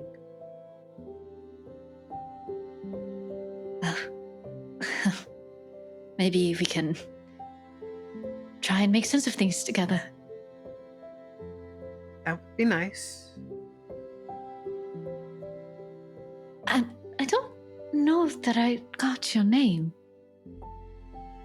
I don't quite have one, but the nice people called me Doc, so that's okay. Doc. Oh. And Doc. yours is? Hugo. Well, nice to meet you. And then they'll like extend their hand. Very nice to meet you too. And this is Avela. Avela? Mm-hmm. Or actually, wow. no, it's not Avela. It's, oh my goodness.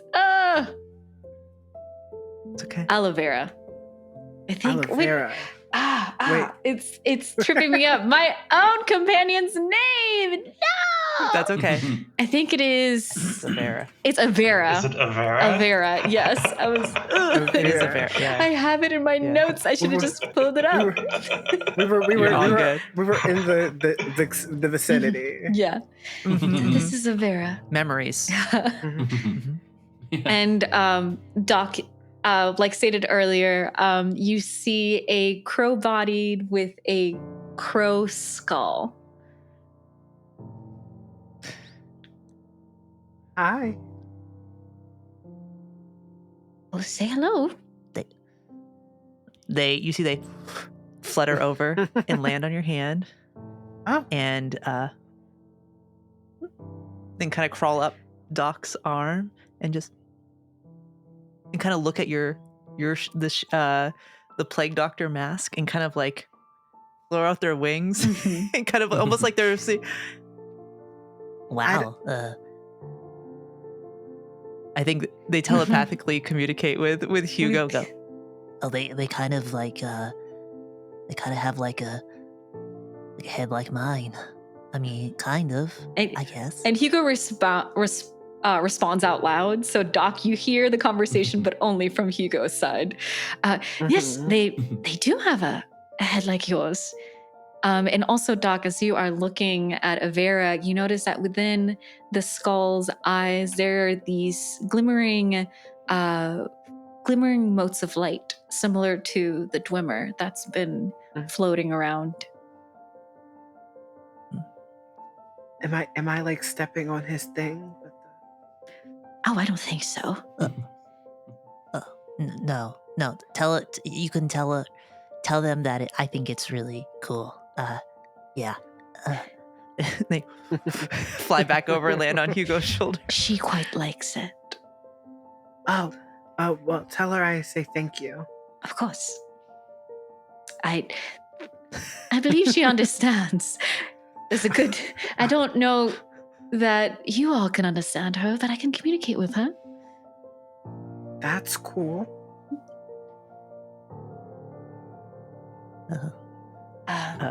Aside from her, there's nothing else that I had when I woke up. And even still, I came across her on my path around Cicatrix Grove. All my personal effects are just, I guess, well, this doesn't come off, neither does the hat, but the cane, and I guess the chains. It seems like we have to add a little bit more to our repertoire, don't we? That would be nice. It seems like they have like a bunch of cool things, and Right. he has wings. Right. And that's not fair, frankly. I agree. And I think we just sit in the company of each other, just sort of having very polite conversation. Amazing. So the two of you have a conversations there and just kind of take a moment to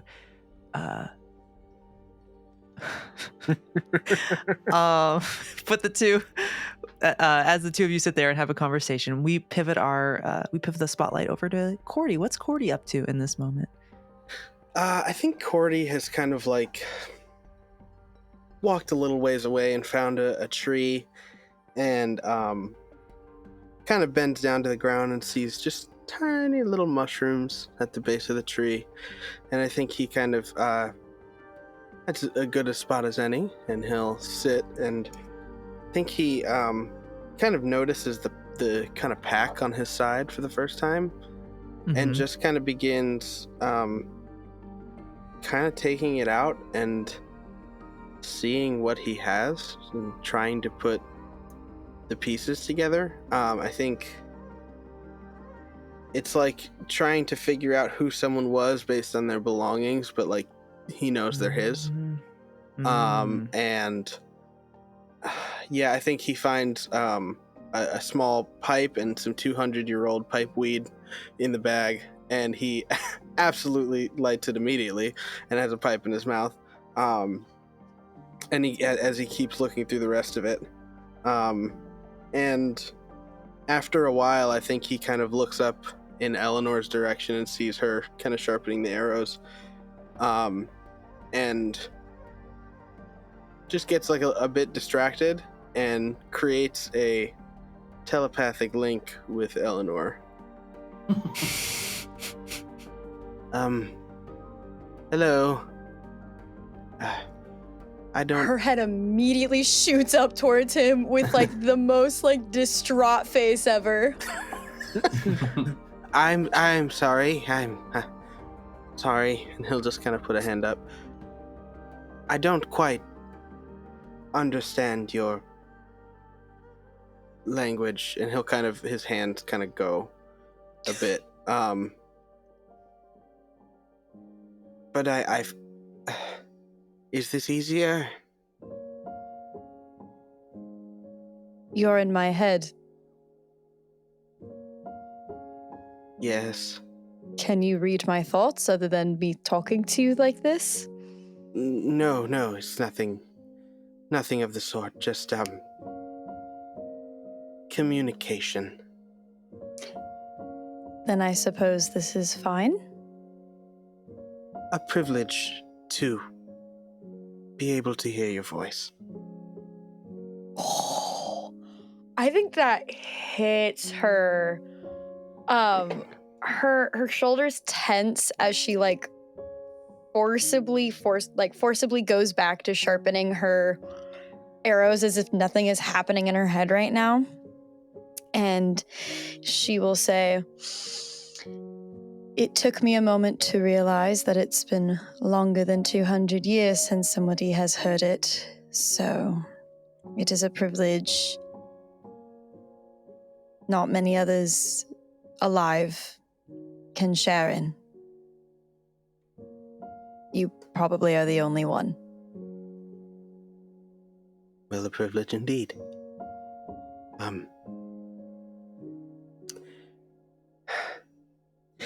I feel as though I came off a bit strong. What makes you say that?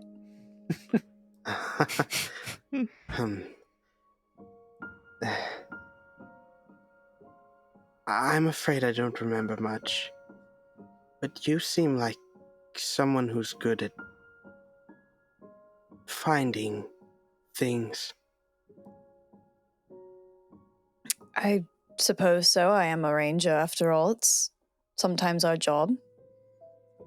And if it's any constellation, I don't remember much either. I know that there was a time where I could speak, but I can't now.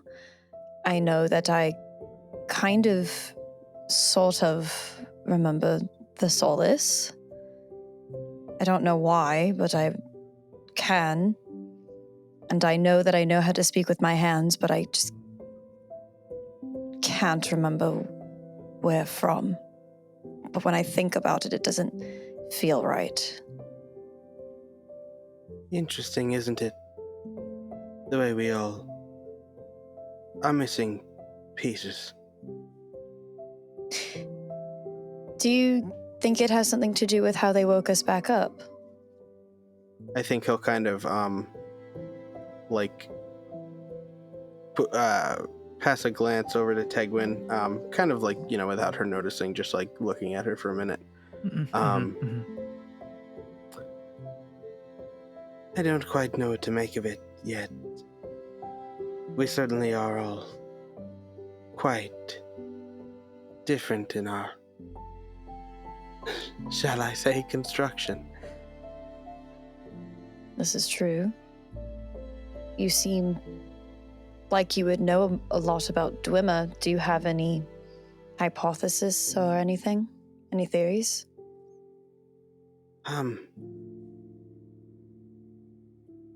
Well, thank you. I mean, I remember that smart people know things about Dwimmer, so that must be a bit of a compliment. I look smart. Well, that's the thing. I know it. I feel a connection, and yet I feel empty. Like there once was a knowledge that is now spread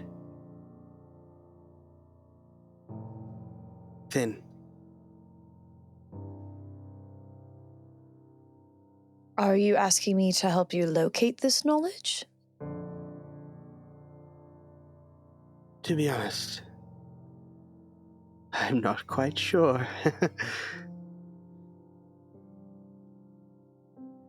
I think I'll know what I'm looking for. Maybe once I'm reminded. I hope I will be reminded.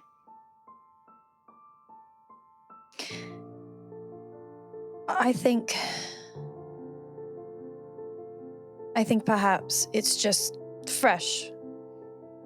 You know how sometimes when you defeat an enemy, they still twitch for a bit, as if the body doesn't recognize that it is in fact dead. So maybe it's the opposite. Our bodies, our minds haven't registered the fact that we are once again alive, so the nerves and our brains haven't quite caught up to the fact yet. So maybe it'll come back with time, although that might just be me trying to find comfort in this situation. Well, it's quite odd. I get the sense from all of you that you feel as though you've woken up. I feel more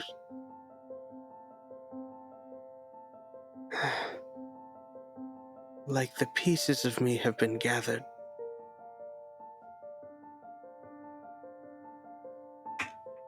I think at that, she too is going to glance over at Tegwin, recalling what Tegwin had said, and then reply with, Tegwin also said that pieces of her had to be restrung. Perhaps it has something to do with the Dwimmer abilities in you both. I'm sorry if this comes off as rude, were you always... She gestures to the mushrooms.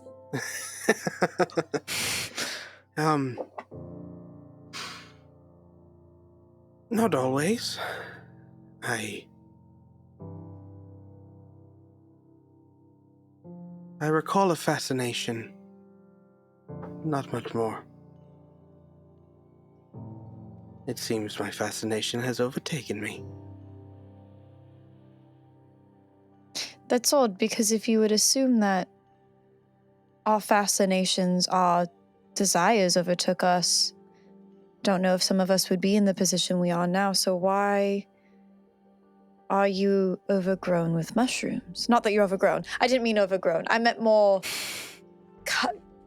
they're growing from you. Why? What about you is different than the rest of us, I think is what I'm trying to say. You're closer to Tegwin's revival than ours, or what I can assume to be her revival. I would not pretend to know, Elanor. Perhaps that is where you and I will start our search. Thank you. Many are. In the few hours that we've been up, seem to be off-put by me. Oh no, I'm very much off-put by you. Don't get me wrong. Seeing somebody covered in mushrooms and they seem to be growing from you is very off-putting. But, as they said, we need to work together as a team. And it is important to you, and if you are going to be on my team, then it is important to me. Means a great deal. No, I don't want to. Should I contact you this way, or is it not preferred? You can contact me this way, if it's easier for you. Great. And I think I think this whole time, he himself and the audience are now kind of noticing that throughout that whole thing, he kind of put his hand to the dirt. And I think we see like a small, faint echo of Dwimmer kind of come back into his presence, like from that, as he pulls away. Hell yeah. So as you pull away from that, Róisín would look at everyone. Tegwin would get up. You would see Gilda, the halfling woman. You would see Varric, the young human man, and Kari, another one of the a human woman. They would all stand up and kind of brush themselves off. And Tegwin would look at you all and she'd say, "We should get a move on. It's best that we keep moving. Is everyone ready?" Still be. Right. And Róisín would say, "All right, so follow me." And yeah, he's gonna get up and just kind of start moving along. And as you follow Róisín into this space, you would navigate through a bit of a small grove of trees until you reach this clearing. Before you, as you walk out through, you would hear the sound of the water before you would see it. You would before you would be this rushing river that stretches 1,000 feet wide. You can see to the right and left of you, it does seem to get wider, but the path at which you come out seems to be the shortest way to cross it. On the opposite side, you do notice that there is trees lining the shoreline on the opposite side of this river. And beyond that, you would see the outlet that moves into the boulder field. And Róisín would look over at Róisín, he says, "So how strong are you all? You specifically with the wings?" Well, that's a very curious question. I suppose there's one way to find out for certain. Who would like to go first? Not it. Well, you'll be most tired after flying everyone, so maybe start with the ones we're not sure of. All right, and in case they have to drop you, how good a swimmer are you? I haven't seen this much water maybe ever. But Well, that is reassuring. I'm sure I can figure it out. Quite. All right, well, if there's no other volunteers. May as well. Well, I can swim. All right. So maybe you should start with me and not the people who can't swim, so that way I don't sit here stressed out that I can't save any of you from drowning. I can always drop you in the halfway point so that if anyone does fall in, you can help them. That's true. How fast is the water? That is a question. It's not if you're swimming, there's going to be probably 3 or 4 checks to see how far you get across. It is moving in a way that swimming it would be difficult. If you were to perhaps create some type of anchor, you could cross, like, it would take time to cross it, but you could maybe literally ford the river. But it would require, it would require checks to do so. There's various ways in which you could do it, but swimming will be really hard. It'll just be some tough checks. It's doable, but it is moving in a way that is semi-dangerous. I have a bunch of abilities that aid people in checks that are just like make checks easier for people. So just putting that out there. Okay. I mean, I'm really well known for doing really, really smart, not at all stupid things in ttrpg campaigns. I totally didn't try to jump over 2 buildings once, so I think this is a great idea. Elanor dies first session. She breaks her leg and then all of this. Not even a combat scenario. To be fair, neither was the building. And hey, that would not be the first time that a character in a D&D campaign that I'm in has died in the first session to a river. That's so specific, though. Yeah. God. Alright, so Yeah. who am I carrying and where am I putting them? Is this actually what we're doing? Perhaps we can explore some options. It's quite far, but I think I died with some rope on me. If any of you do the same? If somebody, go ahead, Hugo. Go ahead, Hugo. I could try and have Vera fly and maybe scope out the area. Maybe there is some form of a crossing. Something that helps. The wise choice. That way, Róisín, you don't tire yourself out flying yourself to look for things, and maybe we can continue planning. Well, I appreciate not having to put in the effort. Hugo turns to Vera. Will you be okay putting in the effort, my friend? Oh yeah, of course. Yeah, I'll do it. It'll be good for you to stretch your So you wings. just need me to fly around? Yes, try and fly. Okay. And try and find us maybe something that will aid us across the river. All right, I'm on it. And they take off, flying through. And as they do that, I'll say, as you're scoping out, let's go to make an instinct roll. Okay. On this. Oh, my first roll. Yeah, here we go. Oh, yeah. Go ahead and roll, and then I'll introduce some things here in a second. Got You're it. good. You're good. Go ahead. Not that great. It's a 5 with hope, but it's a 5. Okay. Oh, there's a... What did you roll? I can. Wait, let me see. Yeah, I'm gonna use reassurance, my ability, which allows you to re-roll that. Okay. I have reassurance as well, Awesome. so I have to take the new roll. Right? Because this is an action roll, correct? Okay. It is an action roll. All right. Yeah. It would be an action. Oh, you're all Oh, good. where did it... Oh, my... Oh, it's under my thing. Come back. Oh, no. Oh, my fear It's all die. 1 moment, please. Thank you very much. You're all good. All right. Well, my hope die was a 12 plus 1, so a 13. Okay. That's not bad. That's pretty good. And so it was still with hope. So that's good. And I'm so sorry. Do we it's been a minute since we've played. Do we add what we also got on the fear die?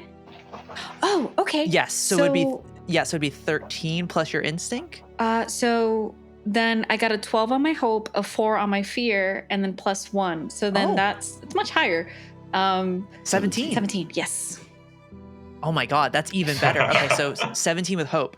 Amazing. So as you send out Avera to scope out the area, I will say we are, I'm adding in an element to add some stakes to this as you are traveling across land that is open. The sky is exposed. You are out in the middle here, out in the clearing, essentially. I'm starting a countdown timer. So anytime, I will explain how this works. On a success with hope, it does not go down. On a success with a failure, it goes down by 1. On a failure with hope, it goes down by 1, or you can spend your hope that you gain to make sure it doesn't go down. Okay. So you can, rather than take the hope gained, you can use it so that the clock doesn't go down. On a failure with fear, it goes down by 2. Ooh. And we're starting with a D8. That is our countdown here. So you're at 8 right now, so you're doing good. And I will share that with you all. And so with a 17. And every time we roll hope, yes. we gain a hope, correct? You do. Okay. Yeah. So you gain a hope on that. As Avera is flying around, you hear, oh, it looks like about, I don't really know measuring, but about to the, where you all are standing, that would be, I think, to the, it would be my right, directions? your left. There looks like there's some stones in the water that you all might be able to hop across, and so it definitely looks like it's going to be hard, but it looks like it'll be helpful to getting across. Good news, everybody! Futurama reference there. Good news, everyone. There's some stones if we head down river. Some boulders. It seems like there is a path through. Any chance these are the same kind of boulders as in the field? Like they might wake up. Oh. No, no. That's not. No, one thing. Oh, one. No, not like in the field. No. Well, I don't think so. Hopefully not. Hugo relates back the message. Good enough for me. No. That's good enough for me. Well, I guess that's a problem for us when we get there. True. I can fight a boulder much easier than I can fight water. So. Have you fought both? Good question. The boulder doesn't fear I think I'll find out when I see The Thessalus has fought the boulder. Remember the last The name, boulder. not a boulder. I am rocks. Turns out the boulder is Dwayne the Rock Johnson. Yeah, and the thing. He's fought the boulder, Dwayne the Rock Johnson, and the thing. All three of like the Rock. It's like clobbering time. I Avera think would also. Go ahead. Oh, I was gonna say one last thing. Avera would say. She said she would say, There's like lots of sparkling little lights in the water too. Sparkling in the water in that area, like or little lights, right? like everywhere. Like all in the water. I can see it. I couldn't see it before, but from up here I can. Right. Sparkling in the water, anyone? All that glitters is good, hopefully. Like the fake stars. I was gonna say, but I know of anything like this as a ranger. I will let you make this is gonna be a knowledge check, I would say. Oh, Here. good. I'm really good at those, you guys. I'll say difficulty 15 on this one. Ooh. Okay. 8 plus 3 is... I got an 11, so I failed with hope. Failed with hope. Okay. All right, so one track fills. Not sure. Maybe it's more motes of light that haven't found found purchase yet. Perhaps trapped light that has not claimed anything. That would probably be what your mind would go to in this moment, but it's unclear if there is. Yeah, it's unclear what if it's that or something different in that moment. I think it's at this point that Cordy runs full sprint out of the woods. It's like, sorry, I was speaking with a tiny, never mind, unhelpful. What's the plan? Oh. Not sure we have one yet. Maybe Good. There's some stones upriver. Stones upriver. Yes. Fantastic. Who are you speaking to? No, don't worry about it. Don't even, unhelpful. Not important. Okay. Róisín's just going to lean over to Doc and say, I mean, so long as he's not complaining about us accidentally abandoning him. Yeah, to be honest, I didn't realize. I thought we were all here. I also did not realize, which should have been the red flag, because if he was here, we would have known. Right. So stones? Yes, I can head on that way. I sense Avera, so I can lead the group. After you? All right. Awesome. As you all walk towards the stones, what is the marching order? What is this? What is our marching order as you head into I'm nervous. this space? I haven't heard those words in forever. I think Back in my day. I think I'm Hugo. I'm a DM. I know those words. I think Hugo is in the front because they said that they would be leading. Okay. I think Elanor would actually be in the back, just in case Okay. anyone falls in, so she can. I think Doc Hop will in. be right behind Hugo. Because Okay. I think we're just walking down the bank of the river, I'm assuming. Down yeah. to where the rocks Yeah, are. towards the stones. Okay. Yeah. Róisín is with Cordy because he feels a wee bit guilty about leaving him behind. And I think Cordy is right in front of Elanor near the back because he keeps getting distracted with tiny things that are in the path. As they're walking, Eleanor's just like, Cordy. Yes, Cordy. I think Thessalus is kind of sharing the back with Cordy as he rubber bands back and forth in between spots, getting distracted. As I think Thessalus is remembering, kind of realizing that he has seen this much water before, but he's only crossed it twice and tried to forget. Mm. Yeah, I'd say that looks like 1,000 feet. Are you just eyeballing or? Oh, yes. Very good with measurement. How good? Okay. I don't know. Give or take 1,000 feet, perhaps.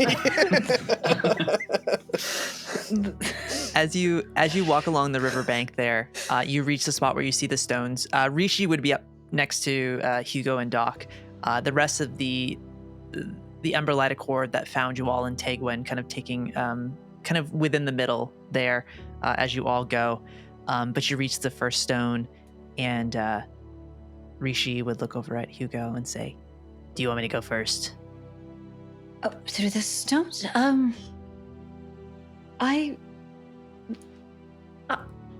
not quite dexterous, so Oh, I would suggest maybe okay. yes. Okay. Well, do you want me to see if blind guy over there can carry you over? Well, that would be nice. Yes, I think Róisín's help would be nice. However, I don't think it would be nice on Róisín to expect that he will carry all of us. So if someone crosses True. and maybe has the ability to cross and try the path first, maybe that way we won't have to put all of the responsibility on Róisín. And perhaps the first person doesn't go all the way, so that if there's someone like in the middle, it's easier for them to help anyone trying to cross. I agree. Okay. He has a little satchel on his back. He pulls out a rope, ties it around himself, and he gives it to Hugo. It's okay. It's a long rope. It's about Mhm. 500 feet. And he says, that way, when people start to cross, I can hold on. I'm gonna go now, though. Oh, Okay. I'll be the anchor. Yeah, that rope looks to be about 500 feet, I think. You're so good with numbers. this is not a bad idea. I mean, we could potentially be slingshotting each other. You go Kinda. first, and we go meet you, and then you'll go again, and it's like a hop and a skip. Mhm. And I mean, if it's 1,000 feet, we're going to be doing that like 20 times over, because 1,000 feet Yeah. is So it's just We'll do one check Boop, per person. I think that's Yeah. what we'll do, just to keep it simple. Mhm. But yeah, that would be Clifford. crazy. Yeah. It'll take a little bit of time though, because there's also the entire like the other people too that No, are with you. not that, 20 that times found over. you. I'm crazy. No, true. I carry rope as well. If we're bound in pairs, it'll give us each a Mm. second chance should we slip. That's smart. All right. Mhm. I think as I'm checking my equipment, I find a little compartment in myself with a rope. Do I have rope? Yeah, I would have rope. A good I thing to do. have. I think I have some as well. Mm-hmm. Well, I This have is- some okay. too. You Look at that. guys! Oh my gosh. But it's 50 What a matching coinky rope dink. bracelets, like friendship bracelets. I only have 50 feet the same. Same. as same. That's 200 feet though. That's getting better. Mhm. That's quite a bit. Do you have? Wow. And then Róisín has rope too, and Thessalus. So that's another 800. That's 800 feet of rope. Because Rishi has 500. He says, "All right, let's get moving then, right?" Okay, and he's gonna. You can see Rishi's very. He has pretty good finesse. He's just like living across, and he eventually reaches the middle point. He could go further, but I think just you would see there's probably enough to fit 3 people on the middle stone out in the center. There is definitely water, like it would come up on it occasionally. The rocks are a little slick, so it will be a little bit difficult to cross. So I think, who of the group is Hugo gonna go first, or is somebody else gonna? It's so funny because I'm like, I know we're like in fantasy play. However, I know how long it takes to like walk a kilometer, because this is essentially a kilometer. And so I'm over here is. like, this is going to take a lot. We're going to be here like for 20 minutes, guys, like truly doing, not in game, but like in like actual, you know, the thing. But Yeah. it's such a far distance. So yeah, I Team guess Hugo will go next since there is an anchor Okay. point. But I was gonna suggest not waiting all the way to 500 and kind to like the middle point, so that way there's kind of if someone's holding the rope in the back, creating another anchor in at the back at the one side of the bank while the other person goes. And then essentially just giving out slack as they continue, so that once they get to maybe like 100, 150, the next person goes, and using that rope to kind of help them. And then slowly, essentially creating kind of like a chain link of us. There's going to be a big spread, but could potentially also help out. Should we Yeah. tie the rope to a boulder for the last person though? Because there won't be anyone to hold the rope for them. Yeah, are we using it to like stabilize, or are we tying ourselves to each other so we can another pull someone back question. up if they fall? Like, are we doing like the rock climber thing where we're all tied to ropes together, or are we Belay on. trying to like Yeah. hold it? We could Instead of also rock climbing, we're rock walking. rock walking. Yeah. Thessalus mentioned Rock tying us off in walking. pairs, but we could definitely do one big line. We have enough rope. I think that works in my brain. Mm-hmm. Yeah. Maker. Okay. So I think All right. Hugo will then just tie the rope around themselves, and the moment that you all see Hugo tighten the rope, their body just goes just like their waist just like tightens. It just snatches, exactly. Quite literally. Do you think I'm skinny? But I will say that when that happens, Hugo's face just sort of eats this sort of blank expression of just like, that's all right. And then kind of like turns and is just awkwardly walking as they start trying to. Amazing. So as you go across, this is going to be an agility check. Okay. Because it's so agility in Daggerheart is something. Some of the examples would be sprint, leap, and movement and maneuvering. Mm-hmm. So agility across slick rocks in a river is probably, and we're gonna say it's gonna be a difficulty of 10. Okay. Oh that's boy. doable. Alrighty, let's. Not impossible, but difficult for some folks right now. We're Level good. 1, y'all. It is all right. That's a 15 with fear, which makes sense. For Hugo, it makes sense. Okay. So the tracker gets another fill. I'll go next. Okay. I will say with fear, there's something that happens though, so it is a success, but I think you notice that those motes of light that Avera had mentioned are moving closer to you all as you're starting to traverse across. I will say that is what with that fear, you see the environment starts to shift a bit as those motes of light start to move closer towards you all. So right now we have Róisín, Hugo.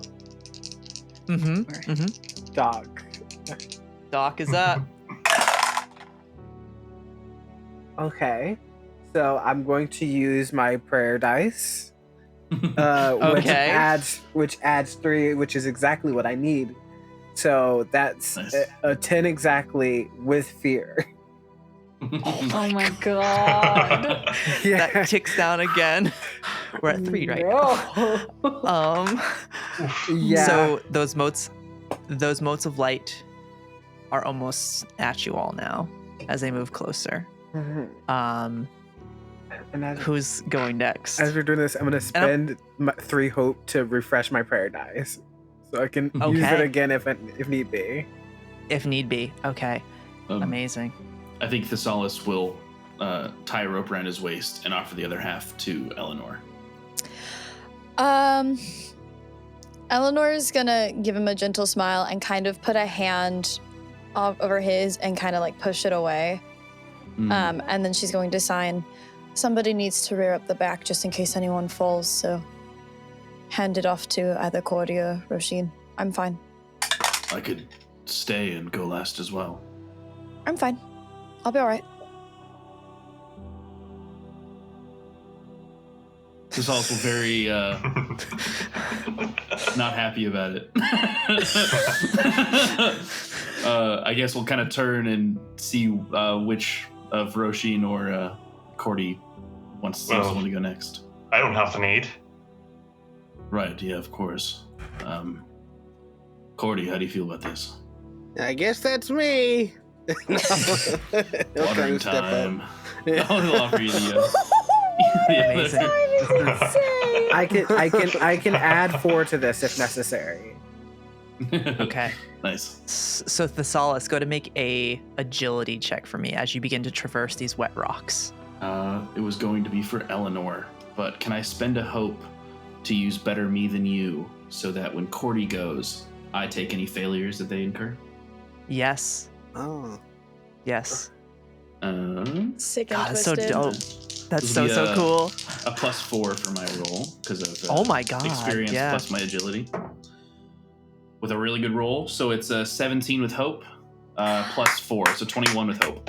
Nice. Amazing. Yeah. What does it look like as you gracefully move across these slippery rocks here?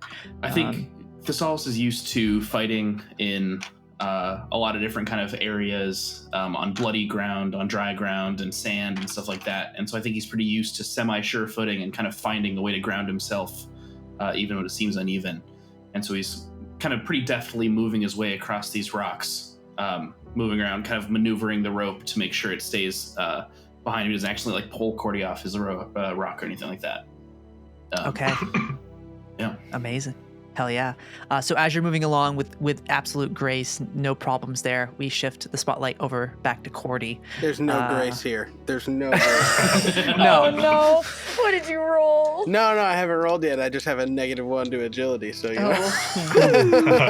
You gotta believe, Cordy. I'm getting ready to jump. I'm getting ready to jump in. All right. That is a 11 with hope. Okay. Ooh. With hope. Nice. Not great, but Whoa. Just hope. enough. Don't scare me like that.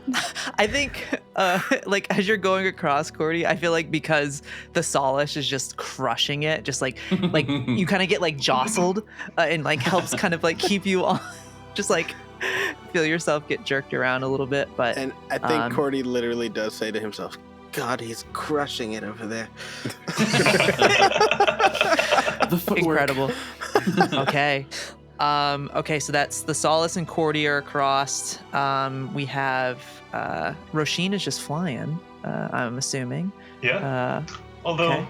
you know, Elanor, if you really didn't want to go through the trouble of getting yourself all wet in the water, I could be convinced to carry someone across. If someone were to ask nicely. Well, most everyone is already either on the rocks or across the way, so I'm not really sure who would ask you very nicely. No shame, and I'll fly across.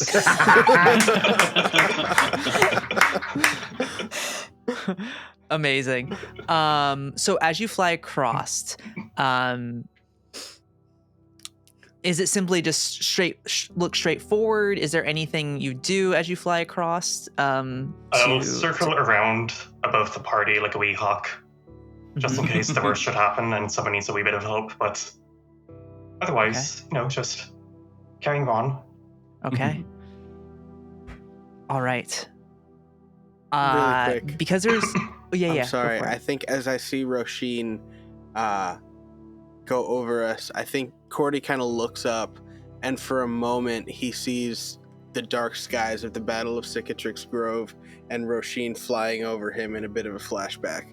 And then we keep going. Oh, yeah. Hell yeah. As you see that, Elanor, you're there. I think the rest of because there's so many NPCs, there's a big group of them. I'm gonna do rapid fire. I'm gonna do some. I'm not gonna count their fears or anything rolled against you. I'm just gonna see how this goes. Okay. Okay. So Gilda. Everyone dies. Okay, she rolled a 23 Damn. with hope. Damn. Nice. That's pretty good. It's okay. Yeah, not bad. Okay. Varric didn't do too great. He rolled a 12, so he's doing okay. He's struggling a little bit. Next up is going to be Kari. She rolled a 14, and then Tolly is going to be last. She's going to be like, I really hate water. I don't really like it too much. Oh, all right. And she's going to...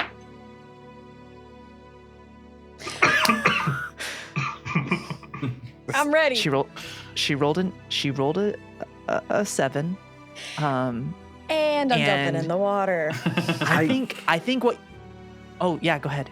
I can use my priority dice, but I would rather save it for Elanor just in case. Yeah, absolutely. I think what you see in this moment is she goes and she leaps onto the stone, and she seems like she's doing okay at first. And then one of those motes of light float over towards her, and she looks down at it and she goes, Mom? And she like reaches down towards the water, and you see this long arm shoot out and try and grab her. So I'll let you make a reaction, but that's what happens. As you see this creature, it has a long face. It has these razor sharp teeth, very much like an anglerfish. You see a little light on the end of its head, that moat. But you see, like, within the moat, there's a face, like there's a face of a person and it just goes out to grab her. Is it currently grabbing her or is about to grab her? It's in the motion to grab her. Like, you can use your reaction because you were holding on to something. So I'm letting you react in this moment. Am I still on land or have I started traversing the rocks yet? I'll let you decide. I'll let you decide on that. I feel like she would still be on ground because I don't think Tully got all that far in. Oh my god. See, because I think what she would do on instinct is she would actually take her bow and arrow and she would try to shoot it. Okay, here we go. Okay, so as this thing reaches out towards her, go ahead and make this is our first attack roll of the game. So go ahead and make a attack with your bow. Oh, okay. That is a 16 to hit. With hope or fear? With fear. With fear. Oh god. Okay.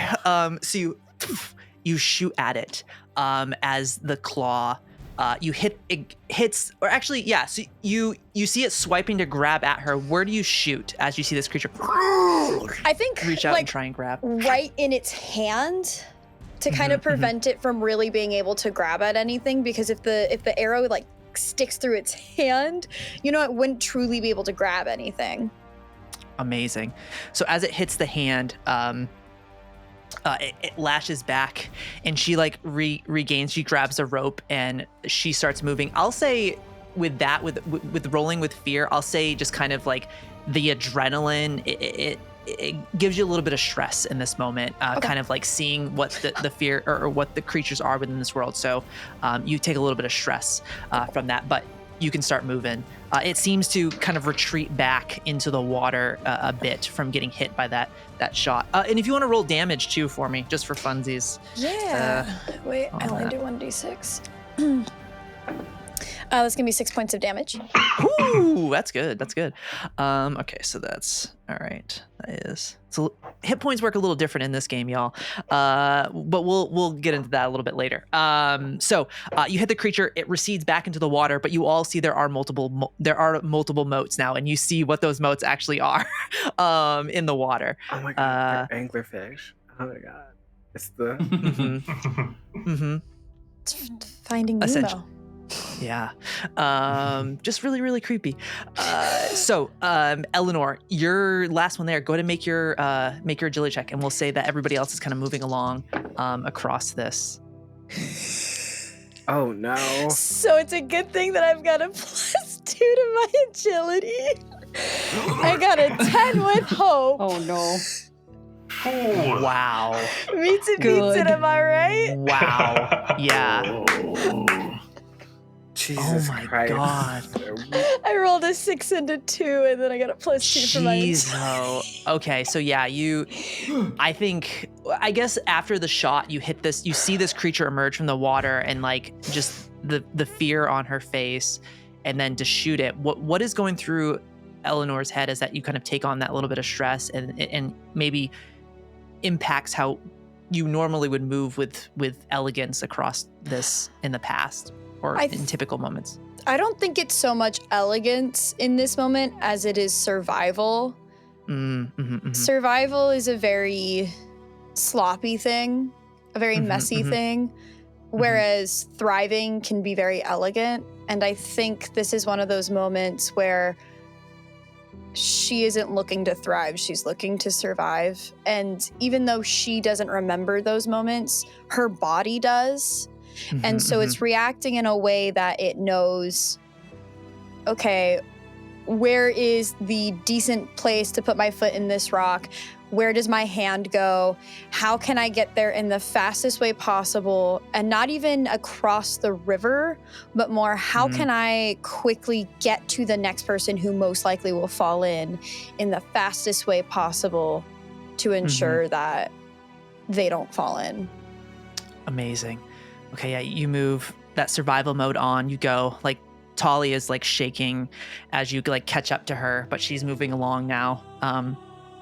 She reaches the rest of the group. You continue forward, pushing onward. I'm gonna say, because this is super far. This is like 3 football fields. When you put it like that, it's a distance. So you continue to push along. I will say, as you make your way, I'm gonna have everybody roll one more check for me as you traverse across this. I will say, because you have a better idea now, I will give everybody advantage on this next roll here. So I believe that let me roll for Róisín.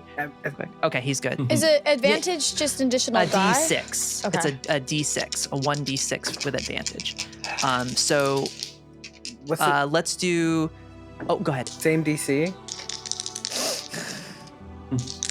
Oh yeah. Same DC. Yeah, DC 10.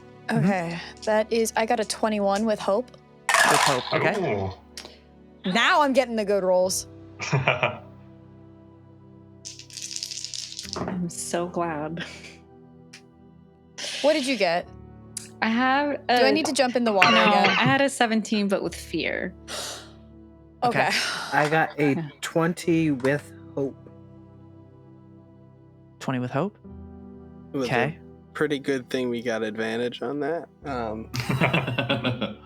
I got a 10 with hope, but the first roll was a 5. So without the advantage, it was a 5. But Oh I god. got a 10 with Okay. hope. Okay. I got a 14 with fear. With fear. Okay, y'all. All right. So, you all make it across the. Oh, I gotta roll for all the. Sorry, I gotta roll for all the. Real quick. You don't have to, you don't have to. Yeah. They could just auto succeed. Yeah. There was something about the first roll when I rolled a 4 and a 3, and I looked at it and I was like, "Oh my god!" And then I was like, "Oh wait, I have my prayer die," which is exactly. Yeah. Tolly crit this time, so she was not yeah. falling. It's the adrenaline, baby. It's the adrenaline. So you reach the end. You reach the other side. You see the opening to the boulder field. The motes of light kind of. You would see they all move towards the shore and just wait there. They don't come out of the water. They simply just wait all along the shore, almost illuminating it as you get off. You probably see there's about 30 of them that line the shore near where you're at. The shore, I'm sorry, towards where we're going or towards where we were? Well, yeah, so you're on the shore now, but they're all lining the shore, essentially, of the river of where you're at. Yeah. I would like to get out of here as soon as possible. If they won't come on land, we could try to remove them for the next ones passing through. Next one's passing through might be us. But it looked like that one did leave the water, at least for a moment, so I can't say they'd stay underwater. Or that they would even stay dead. We're also a tad bit exposed at the moment. Don't know how much longer we'd want to dwell around here. It's a wise choice. I'm good to push on. Okay. As you reach the spot where the boulder field is, it extends out. This is a much shorter distance to the bridge. You see, as you reach the opening, crossing the river, there's an inlet, and you see this boulder field before you. They've ranged in different sizes. It is completely barren and dry here. This, however, will require some navigating through, kind of pick-pointing and seeing the best place to move, which ones are not. There is ways to distinguish what is a normal boulder and what could be a stone golem, this Tenebra stone golem. So as you reach that point, kind of Hugo leading the way with the Róisín here. I think Róisín would go around and say, All right. I think at this point, Hugo is yeah. no longer leading. That was only for Yeah, that was Hugo's only like, for nope. the boulders. Yeah. And Okay. I feel like if Yeah, anything, amazing. Hugo is now like knowing everything that's been going on and like just the concerned looks in everyone's faces. Hugo once again is sort of just like retreating and like kind of staying as small as possible. Amazing. Hell yeah. So you reach that place, and I think Róisín looks over at, he says, he assigns Elanor. It's your turn. Let's see what you got. Alright. She will step forward and just really quickly before they walk into the boulder field, just do like a quick surveillance. Yeah. So go ahead and make a, go ahead. I would like to use my hear no evil, speak no evil. Okay. Because I would also like to see if I can hear anything. Because I'm assuming that stone golems, even if they're sitting still, there might be something inside of them worrying. They might still shift. So I want to see if I can hear that. Absolutely. Go ahead and make a breathe. stones breathing. Go ahead and make a instinct roll for me. You spend a hope to get that experience, so that would give you that additional on that roll. I will say right now, not I think we'll say DC 12. Okay. Yes. That is a 20 with hope. I rolled a 10 and a 7. Dang, that's real good. Amazing. So you do hear, you're able to pick out the stones that are moving. And you would also notice, I think, with that 20 with hope, you would notice that there is stones that almost have ridges. They almost look like you can almost see like there's like a stone spine within it. And you would hear those just kind of I'm sorry, I didn't quite catch that. Do you think you could do it again? yeah. Okay, but one more time for the viewers at home. Yeah, just in case they didn't hear it. Very pleasant, very, very fun, very inviting. It's just a good very scratch warm. in my brain. Yeah. Yeah. Amazing. So as you hear that, you would see which ones to avoid. I think you would gather though that stone is very, like when you hit it, there's a resonance to it. So you would know that traversing would need to be done. You would need to lead the path. Okay. And in this sense, there is a mechanic within Daggerheart called a group check. So if Elanor is leading the way, she will make the final roll, but everybody else will essentially make a stealth check. And any successes that you all roll, she would get to add that +1 to her check. On failures, it's a -1.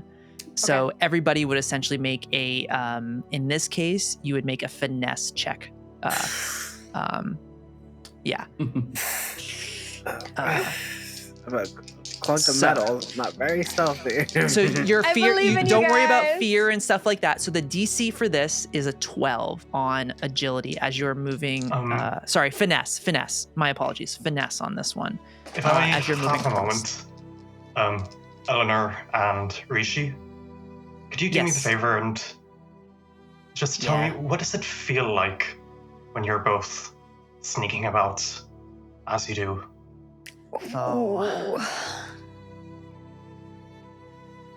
I think in the silence of sneaking, I don't really like to say, in the silence of moving with absolute silence,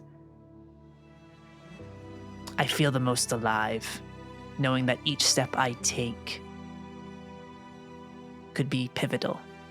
It could be something that could change the fates of a lot of things if I make a sound. That's what it means to me. I think maybe. Yeah. For you, Elanor? It feels like usefulness. I can work with that. Róisín is going to take a moment as he ponders on these feelings and begins pulling forth some of the Dwimmer around him. As he thinks on these feelings, this sort of dance of the movement, each step pivotal and exciting, filled with tenuousness and adrenaline, each step a part of that dance, each step with purpose, and pushes this feeling out from him and extends it out and into everyone else in the party, as I'm going to use my rally feature to give everyone a d6 rally die. Yo! That is cool. Thank that is really you. Cool. Thank you. Amazing. Mm-hmm. How long does the rally die last for again? Until the end of the session, so use it or lose it. Wow. Yeah. Do we And have this to is use just for Okay. if you just used it one once? roll? Yeah, anyone with rally die can spend it to roll it, adding the result to an action roll, reaction roll, or damage roll, or clearing stress equal to the rally die result. Got it. Yeah, which is dope. Okay, so let's do our group stealth. And Elanor, I'll have you roll at the end. Yours will be a little bit higher than everybody's, but everybody the DC 12 to start. And it's DC 12 and it's based on like group percentage. No, so any successes you get is a +1 to Elanor, Okay. and any failures is a -1. So yeah, Doubles so a of finesse any- roll. Doubles of any kind is a crit, right? Yeah, it is. Did you crit? Cool. So like double ones is still a crit, right? Yeah, it's still a crit. Nice. Oh Yeah. my god. Feels so good. Well, I got a 20. You got a 20? Mhm. Oh hell yeah! I got a 14 with fear. I Okay. got a That's- 17 with hope. I got a crit, so. Okay. I got a crit. And So. I can't get my sheet to open back up, but I'm gonna roll. Load Let's that see, for you. I got a 7 and a 9 with fear, and then we get a d6 on that, right? You Mhm. could, What? If you don't want to use it, you don't have to. because you've already passed. Oh, I think. Can I decide after I've rolled, or is it like a thing where you have to roll it with it? You can decide after you roll on it. Oh. Yeah, you can Well, spend that it. seems Yeah, like yeah. a pretty decent roll to me. So then I'll take Okay. it's like a 16 with fear, but I don't know what my modifier is because I can't open That's my sheet okay. right now. And you, the people that are rolling to basically boost Eleanor's chances of navigating you all successfully, because it is a group check. Fear and hope don't matter in the group checks, but you all succeeded, so that gives you 5 + 5 to your roll, Elanor. Perfect. So, your DC is a 17. And this is a finesse? This is a finesse roll as you lead the path to the bridge, which is the final kind of piece of the fractured lands here. Okay. Is there any way that I could use another one of my experiences? My You Can't Catch Me Now experience? Sure, yeah. If you want to spend a hope to use that, absolutely. So that'll give me... Already +7. Yeah, because the 5 and then the +2. So I have a +8 to this roll. Odds are good. Okay, so I got good news and I got bad news. Oh no. I rolled a 26 Nice. with fear. Okay. Okay. All right. So, what does it look like as we watch Elanor lead the group? Something that feels natural, feels a memory that I think would resonate with you in this moment. Could you describe what the dirt feels like? Like, is it's it not muddy? Is it It's not even dirt? muddy. It's like all boulders. They're all like laying out, kind of stacked on each other. So it's very much if you step on the wrong one, it could cause it to like flip, and you could get crushed by it. Like Okay. it is very precarious. This whole boulder field that you're in front of right now. Before we go into the boulder field, Mm-hmm. the shore of the river, is that muddy or is it instantly boulders? It would be muddy. Yeah. Okay. It would be muddy at the shore of the river. Before we step into the boulder field, Rosie would glance over at Elanor? No, yep. I know what Who's character Rosie? I'm playing. No idea. Elanor would glance over to the individuals who can understand her sign language, and she would say, relay this to the group. I'm going to put mud on my boots so that way you can see where I am stepping. Step exactly where you see the footsteps, nowhere else. And she's gonna take a really nice, good, thick handful of mud, and she is going to dig her feet into her boots into the mud, just kind of like doing a little shuffle to make sure that they are coated. So good. And then she's gonna begin to step on these boulders. And when she sees that her footprints are starting to fade, she's then gonna take more of that mud that she has collected. Like, I'm talking like she probably put like a bunch in her pockets. She's got some in her hands. You go, girl. Like, what do you got? Some mud. Just enough so that way she can like cover the bottom of her boots consistently, so that way everyone can see where to step. Plus, if anyone is following us, they'll only see one pair of footprints and not be able to assume numbers. Amazing. I think before anybody translates what she's doing, Cordy watches you do this and just goes, I don't know what she's doing, but that can't be good for traction. I don't think traction will be your problem. It's important where we step in this boulder field. It's advised that we follow her footsteps exactly, step nowhere else. Understood. Jinx. Okay. So as you all traverse, is Róisín still flying, would you say, at this point? I mean, if I could fly instead of having to walk on things. Wouldn't you? Hell yeah. Why was I given Amazing. wings if not to fly above the others? Amazing. Hell yeah. I feel like that's Róisín's life motto. Yeah. Yeah, that's his tagline. His tagline. Amazing. So as you all traverse across, Elanor leading the way, you follow the mud prints. You reach the end of the boulder field without stirring any of the stone golems. As you reach this point, straight ahead of you, you see this long bridge. It's probably about 100 meters, a little over 300 feet. And to the right and left of it, you would just see this massive fracture in the land. It is absolute darkness that you see below. You hear the sound of rumbling of thunder as you see lightning crackling across it. You see stones floating in the air. And the lightning itself is of deep purples and reds that crackles across within this chasm here. And you would start to hear the sound of bells tolling. Doom, doom, doom. And the sound of massive wings. What are you all doing? Run. I run. I start running and I yell, run. Thessalus will start kind of trying to move everyone forward, like kind of getting everyone ready to run, intentionally trying to put himself in the back of the group. Okay. All right. Oh boy.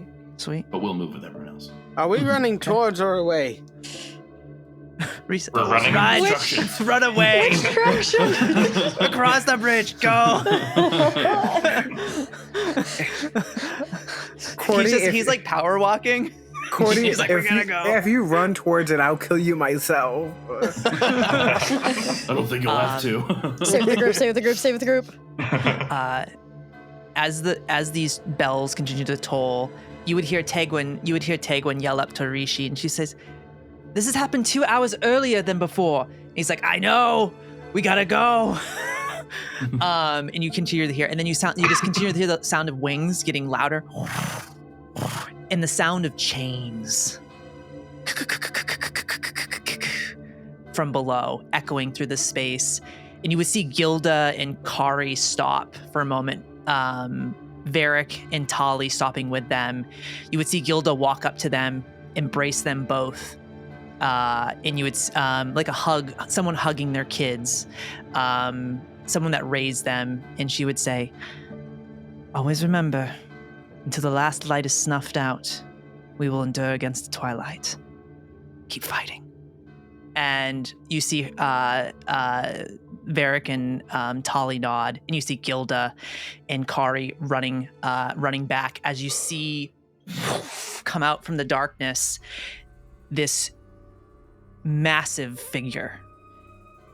They're plated in this obsidian armor, their wings glimmering with crimson, like almost like a metallic crimson color, with flecks of green within it.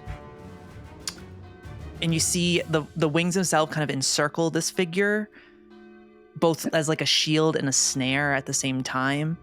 They wear this horned helm, and they have this like Baroque armor that radiates a menace. And it kind of obscures any trace of humanity within this individual. And you see in one of the gauntleted, that's a word, hand. You see the figure gripping a chain that seems to stretch into infinity, down into darkness, with a hook on it. And that's where we're going to end our session tonight, on that note. It's like So a that's boat As ride. you all are running on the bridge. What the? So that's Anyways, that was such a fun campaign of Daggerheart, guys. So cool. Good game, guys. Someone Good game. guys figure out the... Nice to meet you. Nice to meet you. Nice to meet you. So where's Gandalf? Shit. He's gonna come out and do the you shall not pass. Yeah. You've got him And then we right just- here, guys. You've got him right here. Yes. No, Cordy you're just throws like you're a the one from the Hobbit. What's his name? Stabs through. Radagast? Oh. Radicus? Yeah. Yeah. Amazing. So yeah, that will conclude our first episode of Daggerheart, our Daggerheart campaign, The Last Arcanist, as the group treks across the bridge in the fractured lands as this being Draven, the tormentor, rises from below. I think he seems friendly. Yeah, didn't we get a warning to like not fight him? Needs a hug. I think he just needs a hug. like his Okay. Wants to express his wee music. like his chains just go into infinity. Like what about it? Maybe he needs a therapist. Like, No. I can fix We him. can fix him. Aren't we all chained by some kind of? and that brings us to today's sponsors, BetterHelp. Please. Oh my god. Do not use this service. Amazing. Well, everyone, we'll go around the table real quick. I want to give the amazing cast an opportunity to shout out their socials, where you can find them, and projects they're working on. So I'm going to start in reverse this time. I'm going to start with, on my screen, what I see right now would be Jake. Oh, hey. I'm Jake. I'm playing Cordy. I hope you like him. I feel free. On all socials, I'm at Hello Sturgis, HELLOSTURGIS. Sturgis is also the name of my musical project. I have not musical, I make music. I'm not like in a musical. But It wouldn't be a problem if you were. No, it wouldn't be a problem if I was. I do theater. Wow, where was I? Yeah, Sturgis. I have one song out through that, but my big thing is I'm in a band called Psychic of Orange. We have an album on the way. There's 2 of them out already. Go take a listen. Nice. Hell yeah. Woo woo. Awesome. Thank you, Jake. We're going to pivot over to Thomas. Take it away. Oh. I think I'm at the Rogue Among Us on most socials. And I don't have anything else really to shout out at the moment. Other That's than all things I right. cannot talk about. Well, we're glad to have you here. So we've been talking. So we'll yeah. Amazing. Well, we'll kick it over to Aubrey. Where can we find you? What are some things hi. you're working on these days? I'm just around. I do a lot of theater. Maybe Hell see me yeah. on stage. I DM. Might be here more. So Oh, you of can find me course. on most things at Aubrey_Liliana with 4 A's at the end, or some variation of that. Amazing. Awesome. Thank you, Aubrey. So pumped to have you here. And oh gosh, and we definitely need to talk about what we've been talking about. We can't really say anything right now, but we'll get back to that later. Secrets everywhere. Let's jump it over to Angie. Where can we find you? Yes. Hello, What are you working everybody. on? Hi, everybody. I'm Angie Gone, Agonthetic on the internet. That's AGONETHETIC. They, them pronouns. You can find me every Sunday night live over on Tales Archived for our ongoing D&D 5e campaign, Known Realms Tolesh. We are in the triple digits when it comes to that campaign. It's been a long, long ride. Damn. Yeah, very much so.